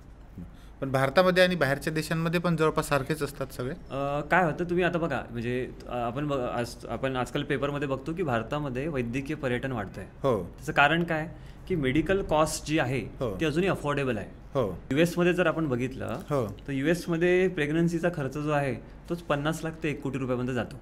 50 लाख ते 1 कोटी? एक्झॅक्टली. तर काय होतं की US मध्ये गेलात तुम्ही तर इन्शुरन्स व्यतिरिक्त काम होऊ शकत नाही. बरोबर आहे. त्यामुळे वैद्यकीय पर्यटन इथे वाढतंय. पण इन्शुरन्स बद्दल अजूनही तशी अवेअर नाहीत लोक. त्याचं कारण असं आहे ना की लोकांची मानसिकता आहे. म्हणजे जेव्हा आपण इन्शुरन्स घेतो आणि जर तुम्हाला क्लेमच आला नाही 3-4 वर्ष तर लोकांना वाटतं की प्रीमियम वाया चाललाय. पण तेच जर त्याला क्लेम आला आणि 2-4 लाख रुपये त्यातला क्लेम अमाऊंट मिळाली तर पुढे प्राऊडली सांगतो की म्हणजे मी इन्शुरन्सचे प्रीमियम एवढे भरले आणि त्याच्या म्हणजे ऐवजी मला एवढा म्हणजे क्लेम मिळाला तर माझा इन्शुरन्सचा प्रीमियम फ्री झाला. जेव्हा की नेहमी देवाला प्रार्थना करायला हवी की मला कुठला आजार होऊ नये आणि कुठलं हॉस्पिटलायझेशन होऊ नये. कारण इन्शुरन्स हा तुम्हाला त्या इमर्जन्सीला प्रोटेक्ट करण्यासाठी आहे, त्यातून प्रॉफिट घेण्यासाठी नाही आहे. बरोबर आहे. आपल्याकडे असे लोक आहेत की एखादी ब्लडची टेस्ट केली आणि निगेटिव्ह आली तर त्यांना वाटतं विनाकारण पैसे वाया गेले. तेच ऍक्च्युअली काय आहे ना की ती मानसिकता आहे. बरोबर आहे. आणि म्हणजे इन्शुरन्स बद्दल सुद्धा अवेअर होणार नाहीत. कारण काय होतं की शेवटी मेडिकल कॉस्ट वाढत जाणार आहे. बरोबर आहे. पूर्वीसारखी पेन्शन पद्धती राहिली नाही. तुम्हाला तुमची सेव्हिंग करून तुम्हाला तुमचं रिटायरमेंटचं कॉर्पस बनवायचं आहे. त्यावरच तुम्हाला आयुष्यातले पूर्ण पुढचे 25-30 वर्ष घालवायचे आहेत ना. आणि एवढा जे तुम्ही पैसे जमून जे त्याला वाढवता. बरोबर. आणि त्याच वेळी जर असा काही इव्हेंट झाला म्हणजे कोविडमध्ये बघा ना, म्हणजे असा एक कॅटॅस्ट्रॉफिक इव्हेंट होता की ज्यामुळे सगळ्या लोकांना म्हणजे हेल्थचं महत्व कळायला लागलं. बरोबर आहे. पण आज त्याला 5 वर्ष झाले पुन्हा तीच स्टोरी. म्हणजे काय होतं की परत नंतर करू हा अप्रोच असतो. तर लोकांना काय होतं की ज्यातून काहीतरी मिळतं ते खूप अट्रॅक्ट करतं आणि ज्यातून तुम्हाला काही मिळत नाही ते वेस्टेज वाटतं. बरोबर आहे ना. आपण काय म्हणतोय की health insurance is the wealth insurance. Sir reason हे आहे की तुम्ही ज्या सेव्हिंग केल्या एक असा आजार होणे ज्यातून पूर्ण पैसे एका वेळी जाऊ शकतात. त्यापेक्षा त्या गोष्टीला ऑलरेडी प्रोटेक्ट करून ठेवा ना, म्हणजे जेणेकरून काय होईल तुमच्या फॅमिलीवर कसली डिपेंडन्सी येणार नाही. बरोबर. ठीक आहे. आणि अशा गोष्टींसाठी तुम्ही नेहमी रेडी राहता. आणि एक महत्त्वाचा मुद्दा सांगतो तुम्हाला, जेव्हा तुमच्याकडे इन्शुरन्स नाही राहत, ठीक आहे, आणि तुम्हाला जेव्हा एखादी आजार होतो किंवा एखादी सर्जरी करावी लागते, शस्त्रक्रिया करावी लागते, त्यावेळी तुम्ही काय करता? त्यावेळी बघता की कुठल्या हॉस्पिटलमध्ये कमी कॉस्टमध्ये सर्जरी होऊ शकते. बरोबर. तुम्ही इन्क्वायरी करता. असं होतं का की नाही तुम्ही बेस्ट हॉस्पिटल चूज करून किती पैसे लागू देत करू देत. पण हेल्थ इन्शुरन्स तुम्हाला एक पीस ऑफ माइंड देतो, कॉन्फिडन्स देतो. कशाचा कॉन्फिडन्स देतो? की तुम्ही बेस्ट हेल्थ केअर सर्व्हिस प्रोव्हायडरकडून किंवा बेस्ट हॉस्पिटलकडून बेस्ट सर्जनकडून सर्जरी करू शकता. बरोबर आहे. बरोबर आहे. म्हणजे तुम्हाला माहिती आहे, कारण ते तुमचा इन्शुरन्स जो आहे कव्हर ते त्या गोष्टीचं काळजी घेईल. आणि जेव्हा इन्शुरन्स कव्हर नसते तर पहिले तुमच्या मनात येते किती पैसे लागतील, हो. म्हणजे हॉस्पिटलमध्ये त्या बजेटमध्ये सर्जरी होते का. हो. तर पीस ऑफ माइंड पण इम्पॉर्टंट आहे, आणि जेव्हा पीस ऑफ माइंड जेव्हा राहतो ना हो. तर ऑटोमॅटिकली त्याचा जो पॉझिटिव्ह इम्पॅक्ट पण तुमच्या लाईफवर होतो. तर तो पीस ऑफ माइंड इम्पॉर्टंट आहे. खूप महत्त्वाचं आहे. एक्झॅक्टली. आपण जेव्हा आजारी असतो तेव्हा आपल्याला बेस्ट हॉस्पिटलमध्ये उपचार घेता येतो, ही एकच गोष्ट खूप महत्त्वाची आहे. करेक्ट. बरं, आता अलीकडे हॉस्पिटल्समध्ये सुद्धा रूम्स असतात, खूप वेगवेगळे असतात. म्हणजे अगदी हॉलमध्ये पण लोक असतात, काही ठिकाणी 2 किंवा 3 लोकांमिळून रूम असतात, काही एकदम सुपर रूम असतात. तर इन्शुरन्स आपण घेतल्यानंतर कोणत्याही प्रकारच्या रूममध्ये जो काही आपल्याला खर्च आहे तो सगळा त्यात इन्क्लूड होतो, की त्याला पण काही अशी मर्यादा राहते? सर, हा क्वेश्चन खूप इम्पॉर्टंट आहे. बरं. कारण काय झालं आहे की आजकाल बरेचसे इन्शुरन्समध्ये राहतात सिंगल प्रायव्हेट AC रूम. हां. तर एक लोकांचा समज असतो की सिंगल प्रायव्हेट AC रूम आहे म्हणजे मला एक सेपरेट रूम आहे, AC आहे, सगळं मी व्यवस्थित उपचार घेऊ शकतो. ठीक आहे. आता एक कंडिशन बघूयात, हायपोथेटिकल कंडिशन, की एखाद्याला एक कार्डियक अरेस्ट आला, तो नियरेस्ट हॉस्पिटलमध्ये ॲडमिट होतो. लेट्स अज्युम की तो कॅशलेस आहे किंवा रिएम्बर्समेंटसाठीचा जो पण आहे. बरोबर आहे. अशा वेळी तुम्ही हे बघणार का की तुमच्या इन्शुरन्समध्ये कुठली रूम अवेलेबल आहे? जी कुठली रूम अवेलेबल असेल हॉस्पिटलमध्ये तिथे तुम्ही ॲडमिट होणार. बरोबर आहे. आणि मग नंतर लक्षात येतं की अरे, जी माझ्या इन्शुरन्समध्ये मला जी रूम अलाउड होती ती सिंगल प्रायव्हेट AC रूम होती, आणि मला हॉस्पिटलमध्ये ॲडमिट झाल्यावर डिलक्स मिळाली. ठीक आहे. किंवा असं गृहीत धरूया की त्या हॉस्पिटलमध्ये गेले तुम्ही आणि पेशंटनी तो रूम ऑक्युपाईड केली आहे, तर काय तुम्ही इमर्जन्सी केसमध्ये त्या हॉस्पिटलमध्ये जस्ट रूम अवेलेबल नाही म्हणून तुम्ही दुसऱ्या हॉस्पिटलला जाणार का? जी अवेलेबल आहे ती रूम घेणार. बरोबर. आता तुम्हाला जी प्रायव्हेट AC रूम अलाउड होती, सिंगल प्रायव्हेट AC रूम, त्याचं भाडं समजूया की एका दिवसाचा टॅरिफ 5,000 रुपीज आहे. बरोबर. आणि नॉन अवेलेबिलिटीमुळे म्हणा किंवा तुमच्या इग्नोरन्समुळे म्हणा तुम्ही डिलक्समध्ये ॲडमिट झाले, ज्याचा रेंट आहे किंवा टॅरिफ आहे 10,000 रुपये. बरोबर आहे. आता आपण 5 दिवस ॲडमिट आहे, तर आपलं माइंड काय विचार करतं की 5,000चा डिफरन्स जो आहे 5 दिवसांसाठी म्हणजे मी 25,000 खिशातून भरून घेईल. बरोबर. पण हे असं नसतं. याला प्रपोर्शनल डिडक्शन लागू होतं. बरं. प्रपोर्शनल डिडक्शन म्हणजे काय की तुम्हाला अलाउड होती 5,000, तुम्ही घेतली ती 10,000ची, तर 5,000 भागीला 10,000 1/2. जर बिल 5 लाख रुपये झाला तर तो पण बिल 1/2 होईल. बरोबर आहे. कारण तुम्ही हॉस्पिटलमध्ये जाता, कुठल्या रूम असतात? जनरल वार्ड असतो, ट्विन शेअरिंग असते, सिंगल प्रायव्हेट AC रूम असते, डिलक्स असते, सुपर डिलक्स असते, सूट असतं, है ना. सो म्हणून इन्शुरन्स घेताना सगळ्यात महत्त्वाचं आहे की तुम्ही असा इन्शुरन्स घेतला पाहिजे ज्यामध्ये लिहिलेलं एनी रूम कॅटेगरी किंवा अप टू सम इन्शुर्ड. अच्छा. है ना. म्हणजे तिथे कॅपिंग नको असायला, कारण जो इन्शुरन्समध्ये कॅपिंग आहे म्हणजे तो रेड फ्लॅग आहे, तो इन्शुरन्स घेता कामा नये. तर या बारीक सारीक गोष्टी तुम्ही इन्शुरन्स घेताना तुमच्या ॲडवायझरसोबत डिस्कस करणं जरुरी आहे. हे खूपच महत्त्वाचं आहे. म्हणजे ही गोष्ट जर माहीत नसली एखाद्याला तर एखाद्याचं म्हणजे पूर्ण त्याला आपण म्हणू शकतो की खूप जास्त बिल त्याला स्वतःहून भरावं लागेल. एक्झॅक्टली. विचार करा ना, म्हणजे समजा एक एक्झाम्पल सांगतो की एका रूम्स कॅटेगरीचं भाडं आहे 5,000 आणि एकाचं आहे 15,000. तुम्हाला अलाउड होतं की सिंगल प्रायव्हेट AC रूम 5,000 आणि तुम्ही ॲडमिट झाले 15,000च्या रूममध्ये. बरोबर आहे. सो 5 / 15 अरे 1/3 बिल 9 लाख झाला, तुम्हाला 3 लाख मिळतील, है ना. म्हणून सगळ्यात महत्त्वाचं आहे की कुठल्याही प्रकारची कॅपिंग असू नये. अशा बऱ्याचशा गोष्टी असतात, रूम कॅपिंग, लिमिट्स, सब लिमिट्स, ठीक आहे, कोपेमेंट, या सगळ्या गोष्टी तुम्हाला समजल्या पाहिजे. तसंच एक जसं आपण रूम कॅपिंग म्हणतो तसंच सब लिमिट्स पण असतात. अच्छा. सब लिमिट्स म्हणजे काय की काय होतं, तुमच्या इन्शुरन्समध्ये लिहून राहतं की this is covered, this is covered. बरोबर आहे. But up to what sum insured असं काही लिहिलं आहे का की 1% ऑफ सम इन्शुर्ड, 5% ऑफ सम इन्शुर्ड. हे तुमच्या ॲडवायझरकडून तुम्ही समजून घेतलं पाहिजे, कारण ह्या पॉलिसी वर्डिंगमध्ये लिहिलेलं असतं, त्या ब्रोशरमध्ये लिहिलेलं नसतात. तिथे स्टार मार्क किंवा हॅश टाकतात. बरोबर आहे. म्हणजे काय की टर्म्स अँड कंडिशन्स अप्लाइड. त्या कशा तुम्हाला कळणार? तर तुमचा ॲडवायझर तुम्हाला सांगू शकतो.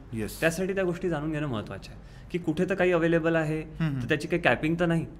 जसं रोबोटिक सर्जरीमध्ये काही इन्शुरन्समध्ये लिहिलं असतं की 3 ते 4 इलनेसेस रोबोटिक सर्जरीच्या कवर्ड आहेत. आणि आजकाल robotic surgery Pune, Mumbai, major सिटीजमध्ये रोबोटिक सर्जरी व्हायला लागल्या रोबोटिक आर्म्सनी. तर त्याला कॅपिंग लिहिलं राहतं की 4 सर्जरीज व्यतिरिक्त कुठल्या दुसऱ्या काही सर्जरीज असतील तर 1 लाखाची कॅपिंग. आता तुमचा बिल जर 3 लाख असेल, तुम्हाला किती मिळेल? 1 लाख रुपये. त्यामुळे कॅपिंग्स आहेत का, सब लिमिट्स आहेत का, हे जाणून घेणं खूप गरजेचं असतं. हे खूप मोस्ट इम्पॉर्टंट आहे. हेल्थ इन्शुरन्स पॉलिसी ज्यावेळेस आपण घेतो तर त्यावेळेस प्री एक्झिस्टिंग जे डिसीजेस असतात आपले, तर त्याचं कव्हरेज आपल्याला कसं असतं, कितपर्यंत मिळतं किंवा काय, त्या बाबतीत काय रूल्स लागू होतात? प्री एक्झिस्टिंग आजार म्हणजे अशी कंडिशन की जो ऑलरेडी तुम्ही इन्शुरन्स घ्यायच्या पूर्वी तुम्हाला आहे. BP, डायबिटीज, थायरॉइड, इतर कुठलाही आजार असू देत, किडनी स्टोन रिलेटेड असू देत, यासाठी 3 वर्षाचा वेटिंग पिरियड असतोच. अच्छा. ठीक आहे. काही कंपनीमध्ये 2 वर्षाचा असतो. बरं. आणि काही इन्शुरन्सचे प्रोडक्ट असे सुद्धा ज्याच्यावर हा वेटिंग पिरियड रिड्यूस करायसाठी एक रायडर असतो. रायडर म्हणजे काय असतं ना, ॲडिशनल एक फीचर्स ज्यासाठी तुम्हाला एक विशिष्ट प्रीमियम देऊन तुमचा वेटिंग पिरियड तुम्हाला रिड्यूस करता येतो. ओके, बरोबर आहे. आता हे सजेस्ट करताना आम्ही बघतो की त्या क्लायंटचं वय किती आहे. अच्छा. म्हणजे जर एखाद्या व्यक्ती 50+ असेल तर आम्ही त्यांना रायडर सजेस्ट करतो. बरं. ठीक आहे. का बरं?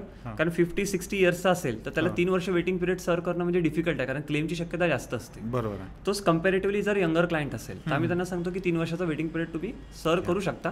कारण क्लेमची असं नाही येऊ शकत नाही, पण ती प्रोबॅबिलिटी कमी असते, शक्यता कमी असते. बरोबर. तर अशा वेळी तो रायडर ॲड करायचा का नाही हा त्या कंडिशनवर डिपेंड करतो. बरं. आणि याच्याशीच नाही, असे भरपूर रायडर्स असतात की तुम्हाला जसं काही ठिकाणी सिंगल प्रायव्हेट एसी रूम असेल तर तो कॅपिंग असू नये त्याच्यासाठी एक वेगळा रायडर असू शकतो. हेल्थ चेकअप घ्यायचा त्याचा एक वेगळा रायडर असू शकतो. ठीक आहे. रिस्टोरेशन असतात त्याचा रायडर असू शकतो. तर इन्शुरन्स हा काही केसमध्ये कस्टमाइज प्रोडक्ट पण आहे. अच्छा. तर हे डिपेंड करतं की तुमची नीड काय आहे.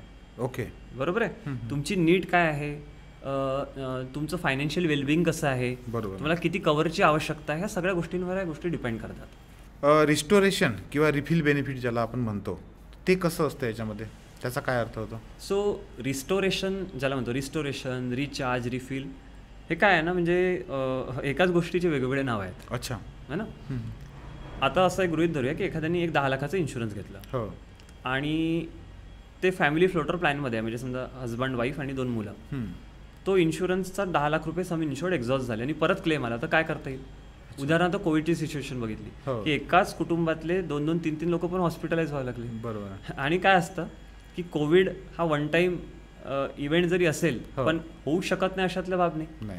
किंवा म्हणजे एखाद्या फॅमिलीमध्ये एखादा ऍक्सिडेंट झाला, बरोबर, तर 2-3 लोकांना पण उपचाराची गरज भासू शकते. बरोबर. मग अशा वेळी रिचार्ज रिस्टोरेशन बेनिफिट खूप कामाचा असतो. अच्छा.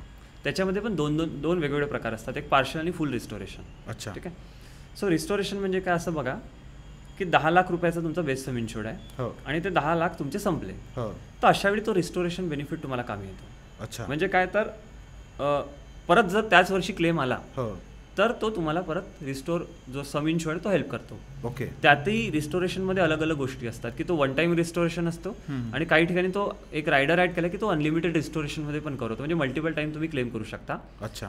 मग आता प्रेक्षकांना असं वाटू शकतं की जर हे अनलिमिटेड आहे मग मी 10 लाखाच्या सम इन्शुर्डच्या ऐवजी 20 लाख का घेतलं पाहिजे? बरोबर. ठीक आहे. लक्षात घ्या की रिस्टोरेशन ही up to basic sum insured असते.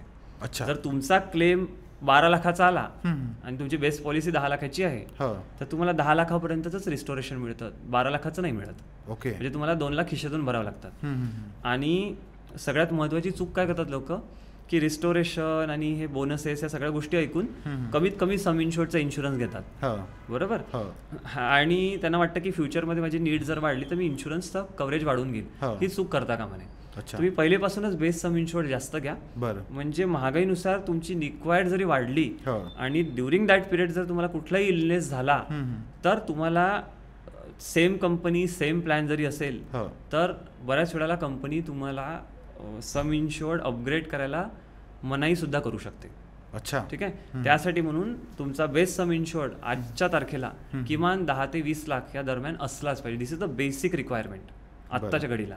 तर तुम्ही हा नका विचार करू की रिस्टोरेशन ऑप्शन अवेलेबल आहे तर मी छोटी सम इन्शुर्ड घेऊन घेतो कारण मला अवेलेबल असतं. बरोबर आहे ना. कारण ही विचार करण्यासारखी गोष्ट आहे की अनलिमिटेड डेटा म्हणजे खरंच ते अनलिमिटेड आहे का, त्यात पार्शल रिस्टोरेशन आणि फुल रिस्टोरेशन आहे का. बरोबर. एक छोटासा एक्झाम्पल देतो की पार्शल रिस्टोरेशन म्हणजे काय. तुम्ही 10 लाखाचा बेस सम इन्शुर्ड आहे, 6 लाखाचा क्लेम आला, ठीक आहे, आणि 6 लाखाचा क्लेम पे झाला, बेस पॉलिसीमध्ये किती उरले आता 4 लाख रुपये. 4 लाख. परत त्या फॅमिली मेंबर म्हणजे फॅमिली मेंबरचं दुसरा कोणी एक व्यक्ती असेल म्हणजे त्या फॅमिलीचा एक सम इन्शुर्ड असलेला पर्सन, त्याला जर इन्शुरन्सचा परत 6 लाखाची गरज पडली, मग जर पार्शियल रिस्टोरेशन नाही आहे तर 6 लाख रुपये 4 लाख रुपये कुठून जातील बेस पॉलिसीमधून, 2 खिशातून भरावे लागतात. पण ते जर पार्शियल रिस्टोरेशन असेल तर काय होणार, 6 लाख जे पहिले खर्च झाले ते परत रिस्टोर होऊन जातात to make it again 10 lakhs rupees. बरोबर आहे. आणि नेक्स्ट क्लेम जर 10 लाखापर्यंत जरी आला तरी तो मिळतील. म्हणजे आता 2 लाख खिशातून भरायचे आहेत का, बरोबर नाही भरायचे. ठीक आहे. पण तेच तुम्ही बेस सम इन्शुर्ड जास्त असेल तर रिस्टोरेशन पण तेवढ्याच किमतीचा होतो. अच्छा आहे ना. त्यामुळे रिस्टोरेशन इम्पॉर्टंट आहे, तो अनलिमिटेड असायला हवा, पण सोबत तुमची बेस्ट पॉलिसी पण जास्त असायला पाहिजे. तिथे आपण जास्त हुशारी करायला जातो आणि ते अंगलट येऊ शकते. Yes, absolutely. आपण इयरली जे हेल्थ चेकअप करतो ते याच्यामध्ये कव्हर होतात? आजकाल मोस्टली पॉलिसीमध्ये कव्हर होतात. अच्छा. काही याच्यात कव्हर होत नाही. तुम्ही ॲडिशनल फीचर्स तो प्रीमियम देऊन ॲड करू शकता. अच्छा. आणि तो असो किंवा नसो, तुम्ही हेल्थ चेकअप दरवर्षी केलं पाहिजे. बरोबर आहे. त्याचं कारण असं आहे की तुमचं हेल्थ प्रॉपर कंडिशनमध्ये आहे की नाही, हे कसं कळेल? तुम्ही जेव्हा टेस्ट कराल तेव्हाच कळेल. ते अवॉइड करता कामा नये. अच्छा. बरोबर. शेवटी हेल्थ इज वेल्थ आहे. बरोबर आहे. ती जर नसेल तर तुम्हाला प्रॉब्लेम फेस करावा लागू शकतो. So that is very important. Health checkup तुमच्या पॉलिसीमध्ये असेल तर वेल अँड गुड, नसेल तर काही ठिकाणी रायडरनी पण तो ॲड करता येतो. आणि त्याच्या व्यतिरिक्त एखादी तुमच्याकडे इन्शुरन्स ज्याच्यात ते कवर्ड नाही आहे तर तुम्ही स्वतः पण करायला हवं. 2-3 प्रकारचे त्याच्यात गोष्टी असतात. काही कंपन्यांचं जी लॅबॉरेटरी असतात त्यांचं टायअप असतं. तुम्ही जस्ट एक त्यांच्या ॲपमधून रिक्वेस्ट टाकली किंवा तुम्ही कॉलवर सांगितलं तर ते तुमचं घरी होम सॅम्पल कलेक्शन होतं. काही ठिकाणी रिएम्बर्समेंटचा ऑप्शन असतो, ज्यात तुम्हाला टेस्ट करायची असते. तुमचं टेस्टचे रिपोर्ट्स आणि इनवॉइस त्यांना पाठवलं तर ती अमाऊंट तुम्हाला 7 दिवसाच्यात रिएम्बर्स होऊन जाते. अच्छा. हां. अश्विन, एखाद्याला आता हेल्थ पॉलिसी रिन्यू करायची आहे किंवा नवीनच घ्यायची आहे तर त्याने कुठल्या गोष्टी तपासल्या पाहिजे, काय काळजी घेतली पाहिजे? अच्छा सर, 2 वेगळ्या गोष्टी आहेत. हेल्थ इन्शुरन्स रिन्युअल म्हणजे तुमच्याकडे ऑलरेडी पॉलिसी आहे. बरोबर.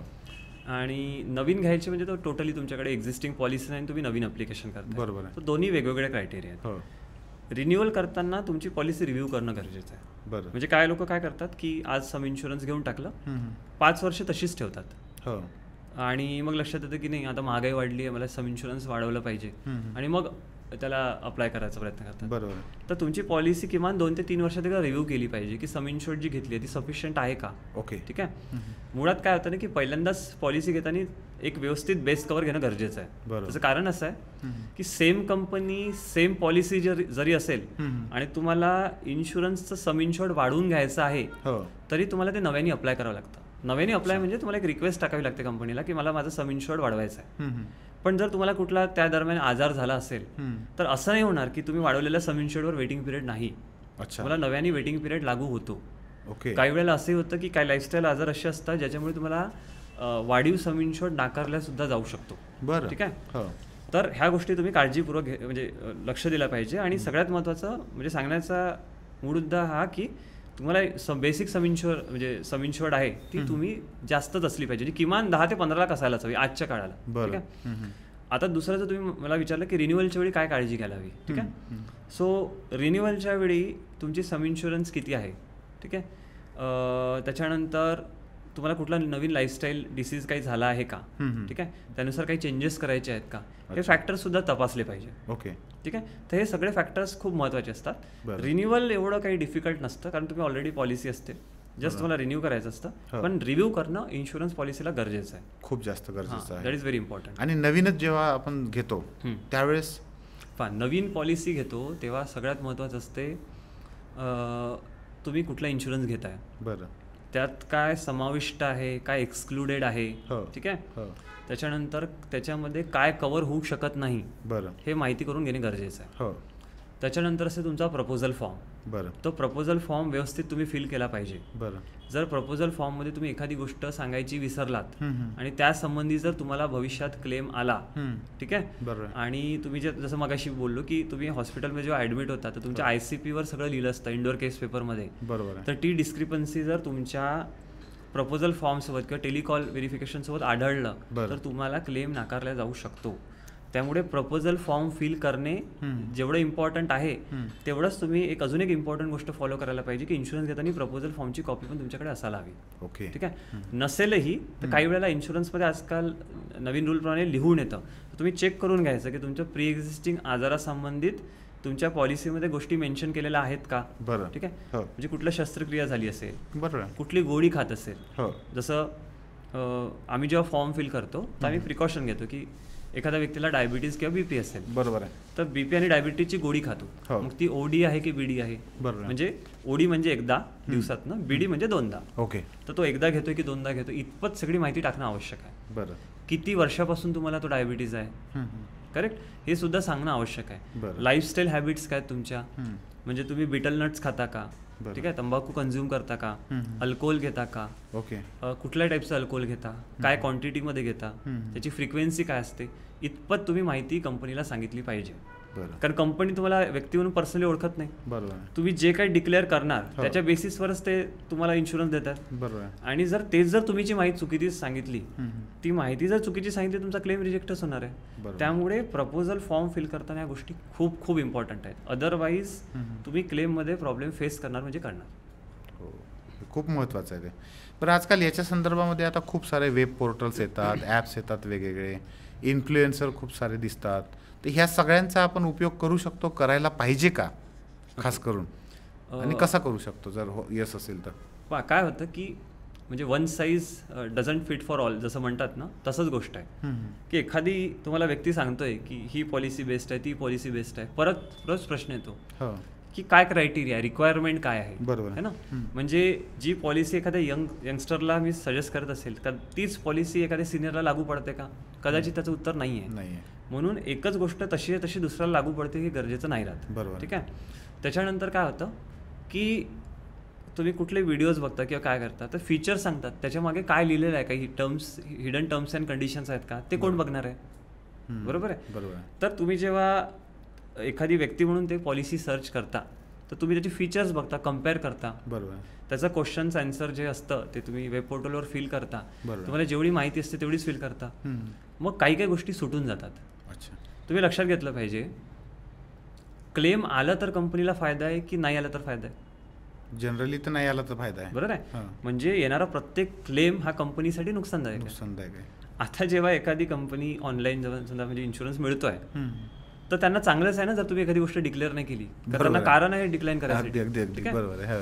जेव्हा तुम्ही एका इन्शुरन्स ॲडवायझरला किंवा जो सोल्युशन प्रोव्हायडरला तुम्ही अप्रोच करता, तो काय करेल, तो पहिले तुमची पूर्ण हिस्ट्री बघून घेतो. बरोबर आहे. पहिले तुम्हाला विचारतो, जसं आमची मेथोडॉलॉजी आहे की आम्ही पहिले क्वेश्चनर फॉर्म फिल करून घेतो की त्याचं वय काय, ठीक आहे, किती लोक त्या म्हणजे इन्शुरन्समध्ये त्यांना कव्हर करायचे आहेत, हाईट, वेट, कुठले आजार आहेत का, याची एक प्रश्नावली असते. बरं. ते पूर्ण प्रश्नावली बनवल्यानंतर म्हणजे त्यांच्याकडून रिस्पॉन्स आल्यानंतर आम्ही परत एक टेलिकॉल करतो. अच्छा. की अजून काही राहिलेलं आहे का. काही वेळेला असं लक्षात येतं की माझी 15 वर्षापूर्वी सर्जरी झाली, विसरून गेलो सांगायचं. बरोबर. मग त्या जर अनावधानाने सुटल्या तर कंपन्यांना बेस्टच आहे ना, क्लेम डिक्लाइन करायचा आहे. बरोबर. तुम्ही एक विचार करा, क्लेम जेव्हा जातो प्रोसेस व्हायला तो क्लेम चेक करणारी टीम डॉक्टरच असते. बरोबर आहे.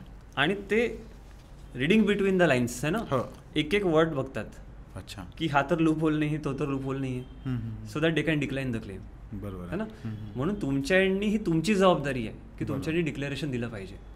आणि जर तुम्ही हे डिक्लेरेशन दिलं नाही, क्लेममध्ये प्रॉब्लेम येईल. आणि क्लेम आला नाही म्हणजे क्लेम तुम्हाला मिळाला नाही तर तुमचं नुकसान आहे, तर कंपनीचा फायदा आहे. बरोबर. त्यामुळे एक तुमच्याकडे एक असा ॲडवायझर असायला हवा, त्या ज्या गोष्टी तुम्हाला समजून सांगितल्या पाहिजे की काय इन्क्लुडेड आहे, काय एक्सक्लुडेड आहे. बरोबर आहे. आणि सोबत म्हणजे काय प्री रिक्विजिट आहे, तुम्ही एखाद्या म्हणजे हॉस्पिटलमध्ये ॲडमिट होता, तुम्ही काय केलं पाहिजे, राईट फ्रॉम क्लेम इंटिमेशन पासून क्लेम प्रोसेस. बरोबर. मग कॅशलेसची काय प्रोसेस आहे, रिएम्बर्समेंटची काय प्रोसेस आहे, डिक्लाइन झाला तर कसं जायचं, बरोबर, ग्रीवान्स जायचं की ऑम्ब्युड्समनकडे अप्लाय करायचा की कन्झ्युमर कोर्ट करायचं.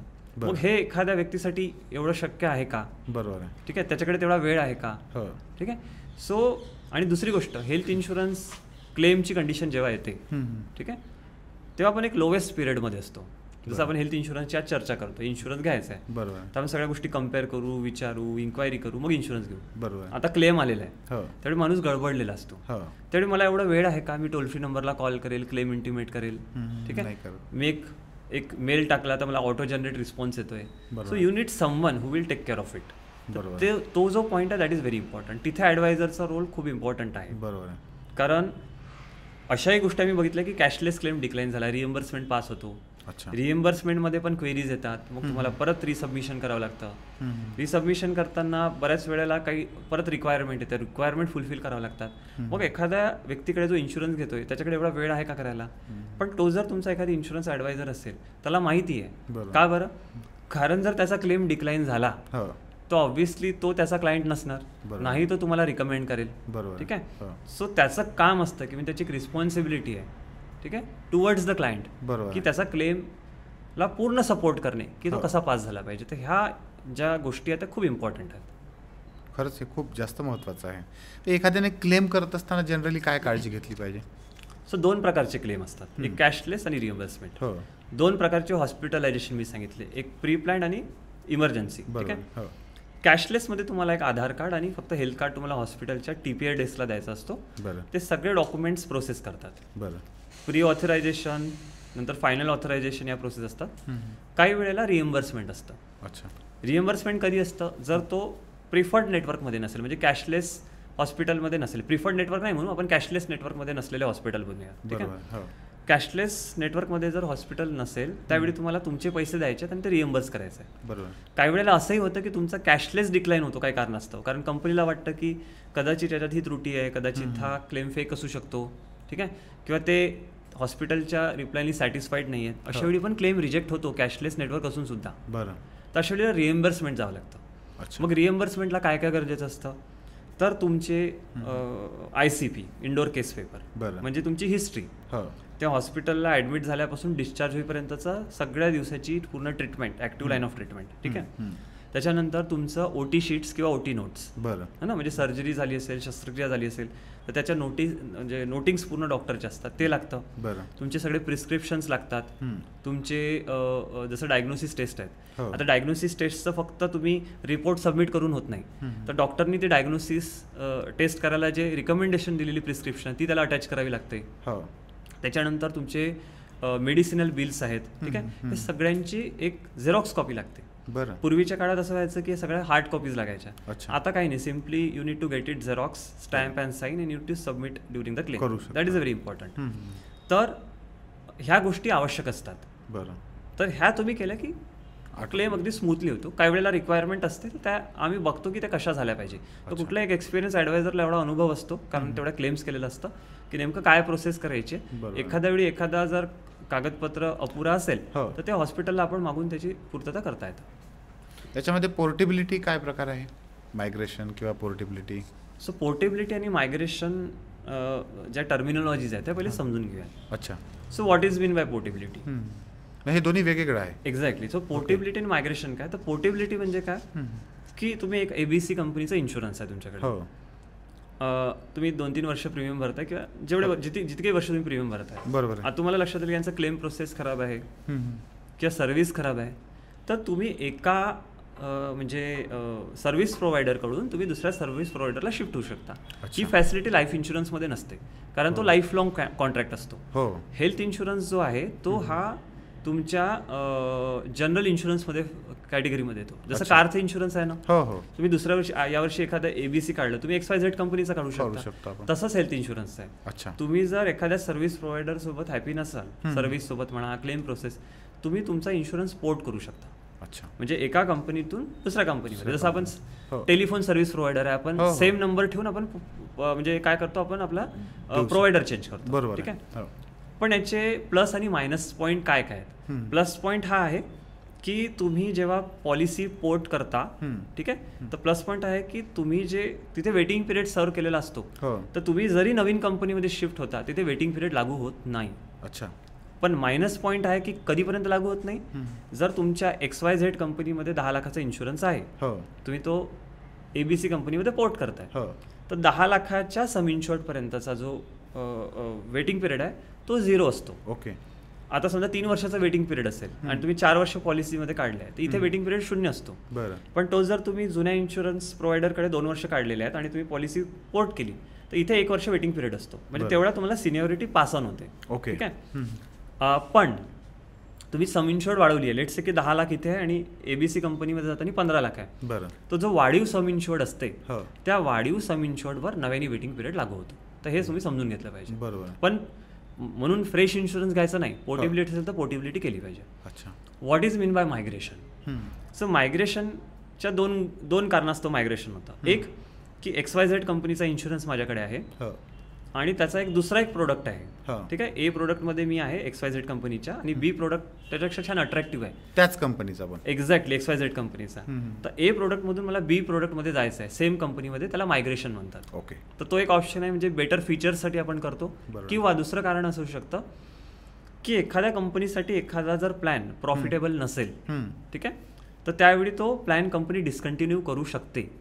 हो. ठीक आहे.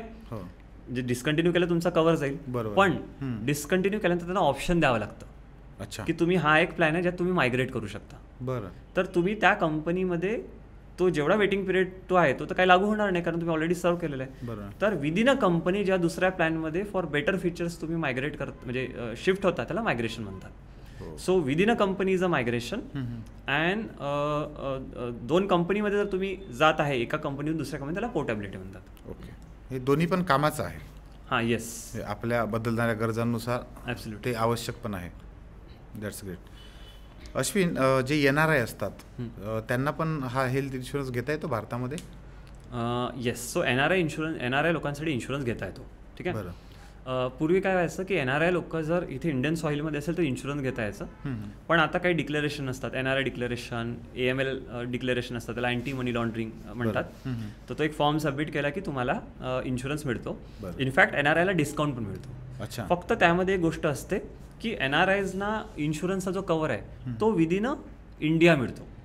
म्हणजे काही इंडियातच उपचार घेणं एक्झॅक्ट कंपल्सरी आहे. कंपल्सरी आहे. ठीक आहे. काही इन्शुरन्सेस असं देतात, पण अगेन दॅट्स अ क्वेश्चन की त्यात काय इन्क्लुडेड आहे काय एक्सक्लुडेड आहे. इट्स बेटर की तुम्ही इन्शुरन्स घेतला पाहिजे. बरं आणि का घेतला पाहिजे याचं कारण असं आहे की तो तर NRI आहेच, पण दुसरा असा त्याचा अजून एक मुद्दा येतो की बरेचसे लोक काय करतात आपल्या इंडियामध्ये पण बघा की एम्प्लॉयरकडून इन्शुरन्स असतो. तर मी लेट्स से की 50, 55, 58 पर्यंत नोकरी करेल, 60 पर्यंत नोकरी करेल. तर आपलं असं असतं की मला एम्प्लॉयरकडून इन्शुरन्स तर का घेतलं पाहिजे, की NRI व्यक्ती जर परदेशी जर नोकरी करते त्यांच्याकडून इन्शुरन्स आहे, तुम्ही का बरं इन्शुरन्स घेतलं पाहिजे. त्याचं कारण असं आहे की जेव्हा तुम्ही यंग असता तेव्हा तुम्हाला इन्शुरन्स मिळतं है ना. तर जेव्हा तुम्हाला गरज नसते ना तेव्हा इन्शुरन्स घेतला पाहिजे. अच्छा कारण जेव्हा गरज असते ना तेव्हा इन्शुरन्स कंपनी तुला इन्शुरन्स कव्हर देत नाही. बरं है ना. कारण त्यांच्यासाठी ती रिस्क असते ना. बरोबर आहे. जर तुम्हाला एखादा आजार असेल तेव्हा जर तुम्ही इन्शुरन्स घेताय तर प्रोबॅबिलिटी जास्त आहे की तुम्हाला म्हणजे क्लेम येऊ शकतो. पण तुम्ही हेल्दी आहे त्यावेळी इन्शुरन्सचा प्रीमियम कमी पण असतो, सोबत तुम्हाला तुमचा कव्हरेज पण जास्त घेता येतो. तर ही गोष्ट तुम्ही खूप इम्पॉर्टंट रित्या हँडल केली पाहिजे की तुम्हाला इन्शुरन्स घेणं यंग एजमध्ये आवश्यक आहे. तुमच्याकडे एम्प्लॉयरचा इन्शुरन्स असू देत किंवा नसू देत, पर्सनल इन्शुरन्स इज इम्पॉर्टंट. खूप कारण एम्प्लॉयरकडून मिळणारा इन्शुरन्स हा ग्रुप इन्शुरन्स आहे. बरोबर आहे. ठीक आहे. त्याच्या टर्म्स अँड कंडिशन कोण डिफाईन करतं? तुमचा एम्प्लॉयर. तुम्ही डिफाईन नाही करत तुम्हाला काय गरज आहे. बरोबर आहे है ना. आणि त्याचा प्रीमियम भलेही त्याच्यामध्ये वेटिंग पिरियड नसतो, म्हणजे त्याच्यात काय असतं प्री एक्झिस्टिंग सहित पहिल्या दिवसापासून कव्हर करतात. बरं. पण त्याचा लूप होल असा आहे की तुम्ही त्या एम्प्लॉयरकडे काम करताय तिथून बाहेर निघाले तुमचा कव्हर संपला. कदाचित तुम्ही एखाद्या कंपनीमध्ये जाल त्यात कव्हर कमी असू शकतं किंवा कोपेमेंट असू शकतं किंवा असंही असू शकतं किंवा इन्शुरन्सही नसेल. ठीक आहे. म्हणून पर्सनल इन्शुरन्स ठेवणं खूप इम्पॉर्टंट आहे. भले तुम्ही डिडक्टिबल सोबत घ्या तरी चालेल, पण personal insurance is very important. बरोबर आहे. काही लोक बँकांमध्ये जाऊन पण घेतात. आता बँकमध्ये पण इन्शुरन्स विकत मिळतो, तर हे कितपत बरोबर आहे? आता बँकाकडून इन्शुरन्स घेतलं पाहिजे का किंवा ॲडवायझरकडून? ठीक आहे. सो बँककडून इन्शुरन्स घेताना बँक इन्शुरन्स म्हणतात. तर यांचं काय असतं का कंपनीसोबत टायअप असते. अच्छा. एकदा टायअप तुटला की कव्हर गेलं. ओके. दुसरी गोष्ट, तुम्ही इन्शुरन्स का घेता की तुम्हाला क्लेमच्या वेळी हेल्प झाली पाहिजे. बरोबर आहे. बँकचा एम्प्लॉय काय होतो, किप्स ऑन चेंजिंग. त्याला जर बदली झाली तो गेला. बरोबर आहे. तुम्ही कधी असं बघितलंय का की तुम्हाला बँक तर सगळे प्रोडक्ट सेल करते, ठीक आहे, त्यांचा एक RM असतो, पण क्लेम आला तर क्लेमला किती लोकांनी बघितलं की हेल्प केली? ते काय करतात, सरळ सांगतात की या कंपनींना टोल फ्री नंबरला कॉन्टॅक्ट करा.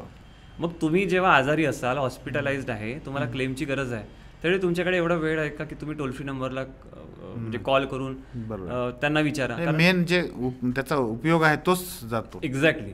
म्हणून पर्सनल इन्शुरन्स घेणं गरजेचं आहे. म्हणजे आता एक एक्झाम्पल सांगतो. माझ्याकडे एक म्हणजे क्वेरी आली होती इन्शुरन्स रिलेटेड, आणि त्या बँकेकडून त्यांनी इन्शुरन्स घेतलं होतं. अच्छा. त्याची 8 वर्षापूर्वी एक शस्त्रक्रिया झाली होती. बरं.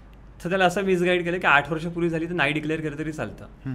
आणि मी तुम्हाला पहिलेच म्हटलं की जर तुमच्या एंडी नॉन डिस्क्लोजर असेल, म्हणजे इन्शुरन्समध्ये क्लॉज आहे अटमोस्ट गुड फेथ, म्हणजे कंपनीला अपेक्षित आहे की तुम्ही तुमची जी हेल्थ स्टॅटिस्टिक्स आहेत ते व्यवस्थित सांगितलं पाहिजे. बरोबर. की तुम्ही आजारी आहात, नाही आहात, कुठल्या गोळ्या सुरू आहेत का, कुठली पास्टमध्ये सर्जरी झाली आहे का. बरोबर. ह्या जर तुम्ही सांगितल्या नसेल तर तुमचा क्लेम रिजेक्ट होणंच आहे. बरोबर. त्यामुळे एखादी व्यक्ती सांगतोय म्हणून तुम्ही ते डिस्क्लोज न करणं हे अगदी चुकीचं आहे. बरं. आणि म्हणून सांगतो की बँकमध्ये इन्शुरन्स घेण्यापेक्षा तुम्ही कुठल्या एखाद्या एक्सपिरियन्स ॲडवायझरची मदत डेफिनेटली घेतली पाहिजे. अश्विन, तुला काय वाटतं, अशा पुन्हा काही गोष्टी आहेत की ज्या या हेल्थ इन्शुरन्सच्या बाबतीमध्ये खूप जास्त महत्त्वाच्या आहेत, ज्या लक्षात ठेवल्या पाहिजे?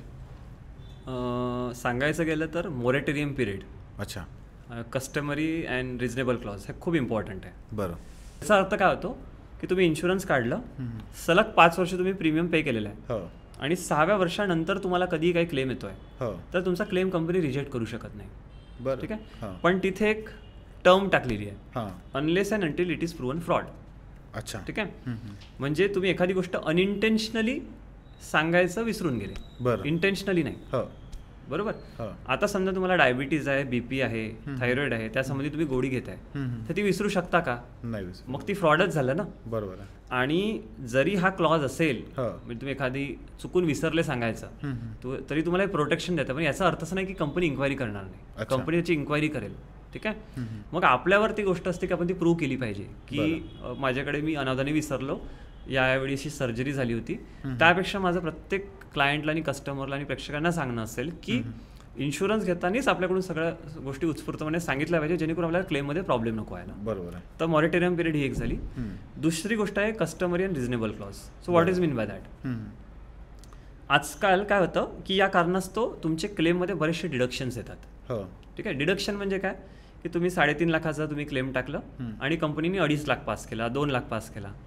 मग क्लेम तुमचा जेन्युइन होता, सगळं होतं, मग डिडक्शन कशाचं आलं तर तिथे टाकतात की under the clause customary and reasonable, right, आणि याच्या अंतर्गत तुमचे पैसे कापले गेले आहेत. याचा अर्थ असा होतो की तुम्ही एखाद्या गोष्टीसाठी ॲडमिट झाले, ठीक आहे, आणि त्या सर्जरीची त्या नियरेस्ट विसिनिटीमध्ये ॲव्हरेज कॉस्ट 2-2.5 लाख रुपये आहे. हो, आणि तुम्हाला एखादी हॉस्पिटलमध्ये ॲडमिट झाले आणि जस्ट तुमच्याकडे इन्शुरन्स आहे म्हणून तो 3.5-4 लाख घेतोय.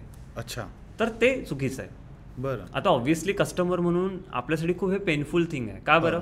कारण मी काही नियरेस्ट हॉस्पिटलमध्ये जाऊन इन्क्वायरी नाही करणार ना ॲव्हरेज कॉस्ट किती आहे कुठल्या सर्जरीची. बरोबर आहे. तर सगळ्यात पहिले ज्यांच्याकडे पॉलिसी आहे त्यांनी सांगू नये की इन्शुरन्स आहे म्हणून. अच्छा, ठीक आहे.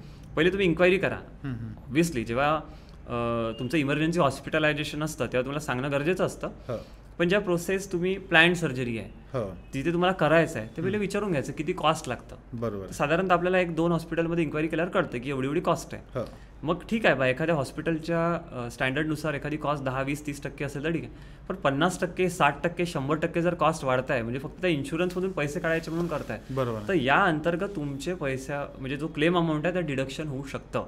म्हणून हे गोष्टीचं प्रिकॉशन घेणं खूप इम्पॉर्टंट आहे सर. येस, अदरवाईज तुमच्या अमाऊंटमध्ये डिडक्शन होतं आणि आजकाल या गोष्टी बऱ्याचशा ऐकायला मिळतात. बरोबर. त्यामुळे म्हणून मी तुम्हाला सांगतो की एखाद्या जेव्हा तुम्ही ॲडवायझर सोबत बोलता ना हो. तर विचारायचं काय प्रिकॉशन्स आहेत ज्या मी घेतल्या हव्यात, बरोबर आहे. म्हणजे घेतल्या पाहिजे. ठीक बरोबर आहे. कारण असं नाही की जस्ट मी इन्शुरन्सचे फीचर्स, टर्म्स अँड कंडिशन, काय केसमध्ये म्हणजे कोणत्या कंडिशनमध्ये माझा क्लेम रिजेक्ट होऊ शकतो, कोणत्या कंडिशनमध्ये म्हणजे माझा क्लेमची अमाऊंट डिडक्ट होऊ शकते, या सगळ्या गोष्टी आपण कळायला हव्यात. अलीकडे काही हेल्थ पॉलिसीज अशा पण येतात ज्याच्यामध्ये अनलिमिटेड कव्हर होतं असं म्हणतात, ते खरं आहे? हो, काही अमाऊंट आहे, म्हणजे काही हेल्थ इन्शुरन्स पॉलिसी अशा आहेत ज्यामध्ये अनलिमिटेड कव्हर अवेलेबल असतो. ठीक आहे. हां, पण आता आम्ही इंडस्ट्रीमध्ये वर्क करतोय तर आम्ही बघितलं की साधारणतः ॲव्हरेज क्लेम आहे ना, म्हणजे जर क्रिटिकल इलनेस नसेल तर साधारणतः एक 2.5-3 लाखाच्या घरात असतात. कार्डियकपासून ते मग 5 लाख, क्रिटिकल इलनेसमध्ये 20-25 लाखही असतात. म्हणजे मी स्वतः 22 लाखाचे क्लेम सेटल केलेले आहेत. बरं. तर होतं असं की कंपनीला माहिती की एवढं तर इन्शुरन्सचा क्लेम फार रेअरेस्ट कंडिशनमध्ये येतं. कारण असं होईल का की कंपनी स्वतःचा लॉस करून घेईल? नाही. ठीक आहे. म्हणजे ॲव्हरेज क्लेम त्यांचा पण एक स्टॅटिस्टिक असतो की किती लोक कस्टमर आहे आणि साधारणतः किती बिमार पडतात, कारण किती हेल्दी लोक आहेत, किती अनहेल्दी लोक आहेत. अनहेल्दी लोक असेल म्हणजे त्यांना ऑलरेडी प्री एक्झिस्ट, तुम्हाला म्हटलं की लोडिंग लावतात प्रीमियमला. तुम्ही हेल्दी असाल तर प्रीमियम कमी लागतो. बरोबर आहे. ठीक आहे. आणि हेल्दी लोकांचा क्लेम येण्याची शक्यताही कमी असते. बरोबर आहे. सो त्यांना माहिती की अनलिमिटेड सम इन्शुअर्ड फार क्वचित कामी येणार. पण याचा तुम्ही एक विचार केला का की आपण त्या फीचरमध्ये अट्रॅक्ट होऊन ते इन्शुरन्स घेऊन घेतो. So what is the drawback? आता तुम्हाला मगाशी म्हटलं की म्हणजे पोर्टेबिलिटी आणि मायग्रेशन. आता तुम्हाला पोर्ट करायची पॉलिसी, बरोबर आहे, XYZ कंपनीतून ABC मध्ये. तुम्ही त्यांना काय सांगाल? सम इन्शुअर्ड अनलिमिटेड, बरोबर आहे.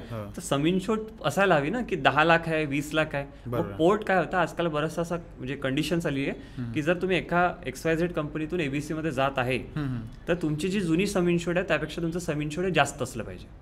तरच ते पोर्ट करतात. मग अनलिमिटेड लिव्ह नसेल तर मग हा कंडिशन तुम्हाला येऊ शकते. त्यापेक्षा मला असं वाटतं की तुम्ही एक बेस पॉलिसी छान घ्या आणि त्याच्यामध्ये मग तो बोनसवाला रायडर असेल किंवा बोनस तो ॲड होत असेल तर तो असला पाहिजे, तो त्या पद्धतीने करा. येस. पण जी base policy that is very important. हो. कारण अजून लोक दुसऱ्या गोष्टीत फसतात किंवा अट्रॅक्ट होतात. फसतात म्हणण्यापेक्षा अट्रॅक्ट होतात म्हणूया की बोनसमध्ये पण 2 कंडिशन आहे. एक आहे नो क्लेम बोनस आणि बोनस. नो क्लेम बोनस म्हणजे जर तुम्ही क्लेम केला नाही तर तुम्हाला बोनस मिळतो. अच्छा. तो ॲड होत जातो सबसिक्वेंट इयरमध्ये आणि ज्या वर्षी क्लेम आला त्या वर्षीचा तो बोनस मायनस होऊन जातो. बरं. आणि नो क्लेम बोनस व्यतिरिक्त मी दुसरी कंडिशन सांगितली बोनस. त्यामध्ये इरिस्पेक्टिव्ह ऑफ युअर क्लेम असू देत किंवा नसू देत तुमचा बोनस दरवर्षी वाढतो. बरं. किंवा त्यांनी जी ठराविक लिमिट ठेवली असेल तोपर्यंत तो बोनस वाढेल. ठीक आहे. पण लक्षात घेतलं पाहिजे हा बोनस जो आहे ती कंपनी कधीही बंद करू शकते. अच्छा. म्हणून बेस सम इन्शुअर्ड तुमची मिनिमम जो आहे तो एक सफिशियंट कवर असायला हवा. आणि जो बोनस आहे consider that as a icing on a cake. तर फीचर्समध्येच फक्त अट्रॅक्ट न होता तुमचं बेस पॉलिसी बेसिक फीचर्स असायला हवेत, त्यात कमीत कमी टर्म्स अँड कंडिशन असायला हव्यात, तर तो इन्शुरन्स हा कॉम्प्रिहेन्सिव्ह म्हणू शकतो आपण. चांगल्या पद्धतीने होऊ शकतो. खूप छान. आपल्याकडे लोक खूप जुगाडू आहेत. म्हणजे मी जेव्हा इन्शुरन्स संदर्भात काही लोकांशी चर्चा केली तेव्हा बरेच लोक काय म्हणतात की आपण दरवर्षी कंपनीला प्रीमियम भरतो, त्याच्यापेक्षा आपण असं का करू नये की आपलाच एक हेल्थ पॉलिसीचा फंडच आपण तयार करूया. हेल्थ फंड ज्याला आपण म्हणूया इन्व्हेस्टमेंटचं, तो सतत वाढत राहील. तर हे खरं आहे का की तो जो फंड आहे आपला हेल्थचा तो आणि हे पॉलिसी म्हणजे तो फंड तयार करून पॉलिसी न घेता ते आपण करू शकतो का? ते योग्य राहील का? सो एक खूप छान क्वेश्चन विचारला तुम्ही. कारण हा क्वेश्चन आम्ही आमच्या डेली रुटीनमध्ये म्हणजे जे कस्टमर येतात किंवा इन्क्वायरीज असतात तो फेस करतो. बरं. की instead of paying a premium we should have a health care fund. म्हणजे प्रीमियम वेस्ट जाणार नाही. बरोबर. आणि समजा कधी आजार झालाच नाही तर ते माझी इन्व्हेस्टमेंट माझ्यासाठी काम येईल. ठीक आहे. सो इन्शुरन्सचा जेव्हा आपण प्रीमियम पे करतो आणि जी आपल्याला कव्हर अमाऊंट मिळते ती कव्हर अमाऊंट दरवर्षी रिन्यू होते. अच्छा. असं गृहीत धरूया की एखाद्या व्यक्तीला फॅमिली फ्लोटर प्लॅन आहे आणि 10 लाखाचा कव्हर आहे, 6-7 लाख खर्च झाले. बरोबर आहे. तर ते 3 ते 2 लाख नाही उरले ना. पुढच्या वर्षी पुन्हा ते 10 लाख रुपये रिन्यू होतात. आता तुमचा 10 लाखाचा हेल्थ केअर फंड आहे, त्यातले 7 लाख संपले, ते परत रिन्यू होतात का नाही तुम्हाला त्यांना नव्याने प्रोव्हिजन करावं लागेल 7 लाख ते जमा करण्यासाठी. ठीक आहे. दुसरी गोष्ट त्याचा इन्फ्लेशनचा इम्पॅक्ट येईल. बरोबर आहे. तर इन्फ्लेशनच्या इम्पॅक्टमुळे काय होईल, त्याची व्हॅल्यू खरेदी क्षमता कमी होत जाते आणि इन्फ्लेशन वाढत जातं सतत. बरोबर. आणि नव्याने हेल्थ केअर फंड कधीपर्यंत करणार, नोकरी असेपर्यंत. बरोबर आहे. नंतर काय, जेव्हा तुम्ही नोकरीमधून निवृत्त होता, व्यवसायातून निवृत्त होता, तुमचा ऍक्टिव्ह इन्कम बंद होतं. बरोबर. त्याच वेळी तुम्हाला क्लेमची जास्त गरज असते. कारण तुम्ही जसं तुम्ही लाईफच्या सेकंड इनिंगकडे वळता तेव्हा क्लेमची प्रोबॅबिलिटी वाढते. ठीक आहे. तेव्हा जर तुमच्या सेव्हिंगमधला 20-30 लाख रुपये गेले तेव्हा तुम्ही 20-30 लाख नव्याने कसं बनवणार. बरोबर. ठीक आहे. सो हेल्थ केअर फंड असावा का? असावा. पण तो कसा प्लॅन करायचा की तुमच्याकडे इन्शुरन्स असलं पाहिजे. त्याच्या व्यतिरिक्त तुम्ही काय हेल्थ केअर फंड बनवून ठेवत असेल दुसऱ्या इमर्जन्सीसाठी तर ठीक आहे. बरोबर. हो, आम्ही हेल्थ केअर फंड सांगतो, पण कधी तेही सांगतो मी मला. काही केसेसमध्ये असे म्हणजे क्लायंट्स असतात त्यांना इन्शुरन्स मिळत नाही त्यांच्या प्री एक्झिस्टिंग आजारामुळे. अच्छा. जसं मी तुम्हाला सांगितलं की माझ्या फेसच्या डिफॉर्मिटीमुळे मला पहिले इन्शुरन्स मिळत नव्हता, तेव्हा मी माझा हेल्थ केअर फंड बनवणं सुरू केलं होतं. बरोबर आहे. पण मला माहिती आहे की मी जरी त्याला 50 लाखचाही जरी अमाऊंट बनवला आणि फ्युचरमध्ये जर एखादी क्रिटिकल इलनेस आला आणि त्यात जर 20-30 लाख रुपये गेले भविष्यात, ठीक आहे, असं व्हायला नको, कधी भविष्यात झालं तर. एक एक्झाम्पल सांगतोय. मग मी 30 लाख रुपये नव्याने बनवायला किती वेळ लागेल? It takes time. पण हेल्थ इन्शुरन्स कव्हर जर माझ्याकडे 30 ते 50 लाखाचा कव्हर असेल तो दरवर्षी रिन्यू होतो. म्हणजे असंही गृहीत धरूया की पुढचे 20 वर्ष पकडूया. ठीक आहे. 20 लाखाचा जर कव्हर असेल, माझा साधारणतः 30-40 लाखाचा कव्हर आहे आता, म्हणजे 20 वर्ष पकडले, 30 लाखाचा कव्हर पकडला तर दरवर्षी 30 लाख रुपये रिन्यू होत आहे. बरोबर. माझा हेल्थ केअर फंडची एवढी कॅपॅसिटी आहे का दरवर्षी 30 लाख रुपये नव्याने जनरेट करायची? नाही. तर मी तो का करत होतो? कारण मला तेव्हा इन्शुरन्स कव्हर मिळत नव्हता. मिळाल्यानंतर ती माझी चिंता सुटली आणि पीस ऑफ माइंड मिळाला. बरोबर. आता हेल्थ केअर फंड आम्ही तेव्हा सांगतो की एखाद्या व्यक्तीला इन्शुरन्सच मिळत नाही. बरोबर. त्याच्याने काय होतं की तो हेल्थ केअर म्हणजे त्याला म्हणतात ना something is better than nothing. आता त्याकडे इन्शुरन्सच नाहीये, पण आपण त्याला वाऱ्यावर तर सोडू शकत नाही. तर तशा वेळी आम्ही हेल्थ केअर फंड सांगतो की ऍटलीस्ट मिनिमम एवढं तुम्ही मेंटेन ठेवायला हवं. पण तुमचा इन्शुरन्स नाही मिळत म्हणून बाकीच्यांना नाही, तर बाकीच्यांना हेल्थ केअरचा जो आहे इन्शुरन्स तो बाकीच्या फॅमिली मेंबरसाठी घेतलाच पाहिजे आणि स्वतःसाठी हेल्थ केअर फंड बनवला पाहिजे. त्यावेळीच तो फक्त लागतो. सबस्टिट्यूट नाही होऊ शकत. एक्झॅक्टली. त्याचा सबस्टिट्यूट नाही, फक्त ती एक अरेंजमेंट आहे इन केस ऑफ इमर्जन्सी ज्या लोकांना इन्शुरन्स मिळू शकत नाही. एक्स्ट्रा अरेंजमेंट आपण बघू शकतो. एक्झॅक्टली. बरोबर आहे. तर खूपच सुंदर पद्धतीने तू ह्या सगळ्या गोष्टी चांगल्या म्हणजे एक्सप्लेन करून सांगितल्यात आणि त्याच्यामुळे बऱ्याच खास करून ज्या गोष्टी अनेक लोकांना माहीत नसतात पण आरोग्य सगळ्यांसाठी आहे. म्हणजे जेव्हा आपल्यावर आरोग्याची पाळी येते तेव्हा गरीब आहे का श्रीमंत आहे याचा विचार होत नाही, तो प्रत्येकालाच करावा लागतो. करेक्ट. ह्या सगळ्यांनाच हा पॉडकास्ट खूप चांगल्या पद्धतीने उपयोगात ठरेल आणि 3S टॉकमध्ये तू आज पुन्हा एकदा येऊन एवढी चांगली व्हॅल्यू एडिशन आमच्या सगळ्यांच्या लाईफमध्ये केलीस. खूप खूप धन्यवाद. Thank you sir.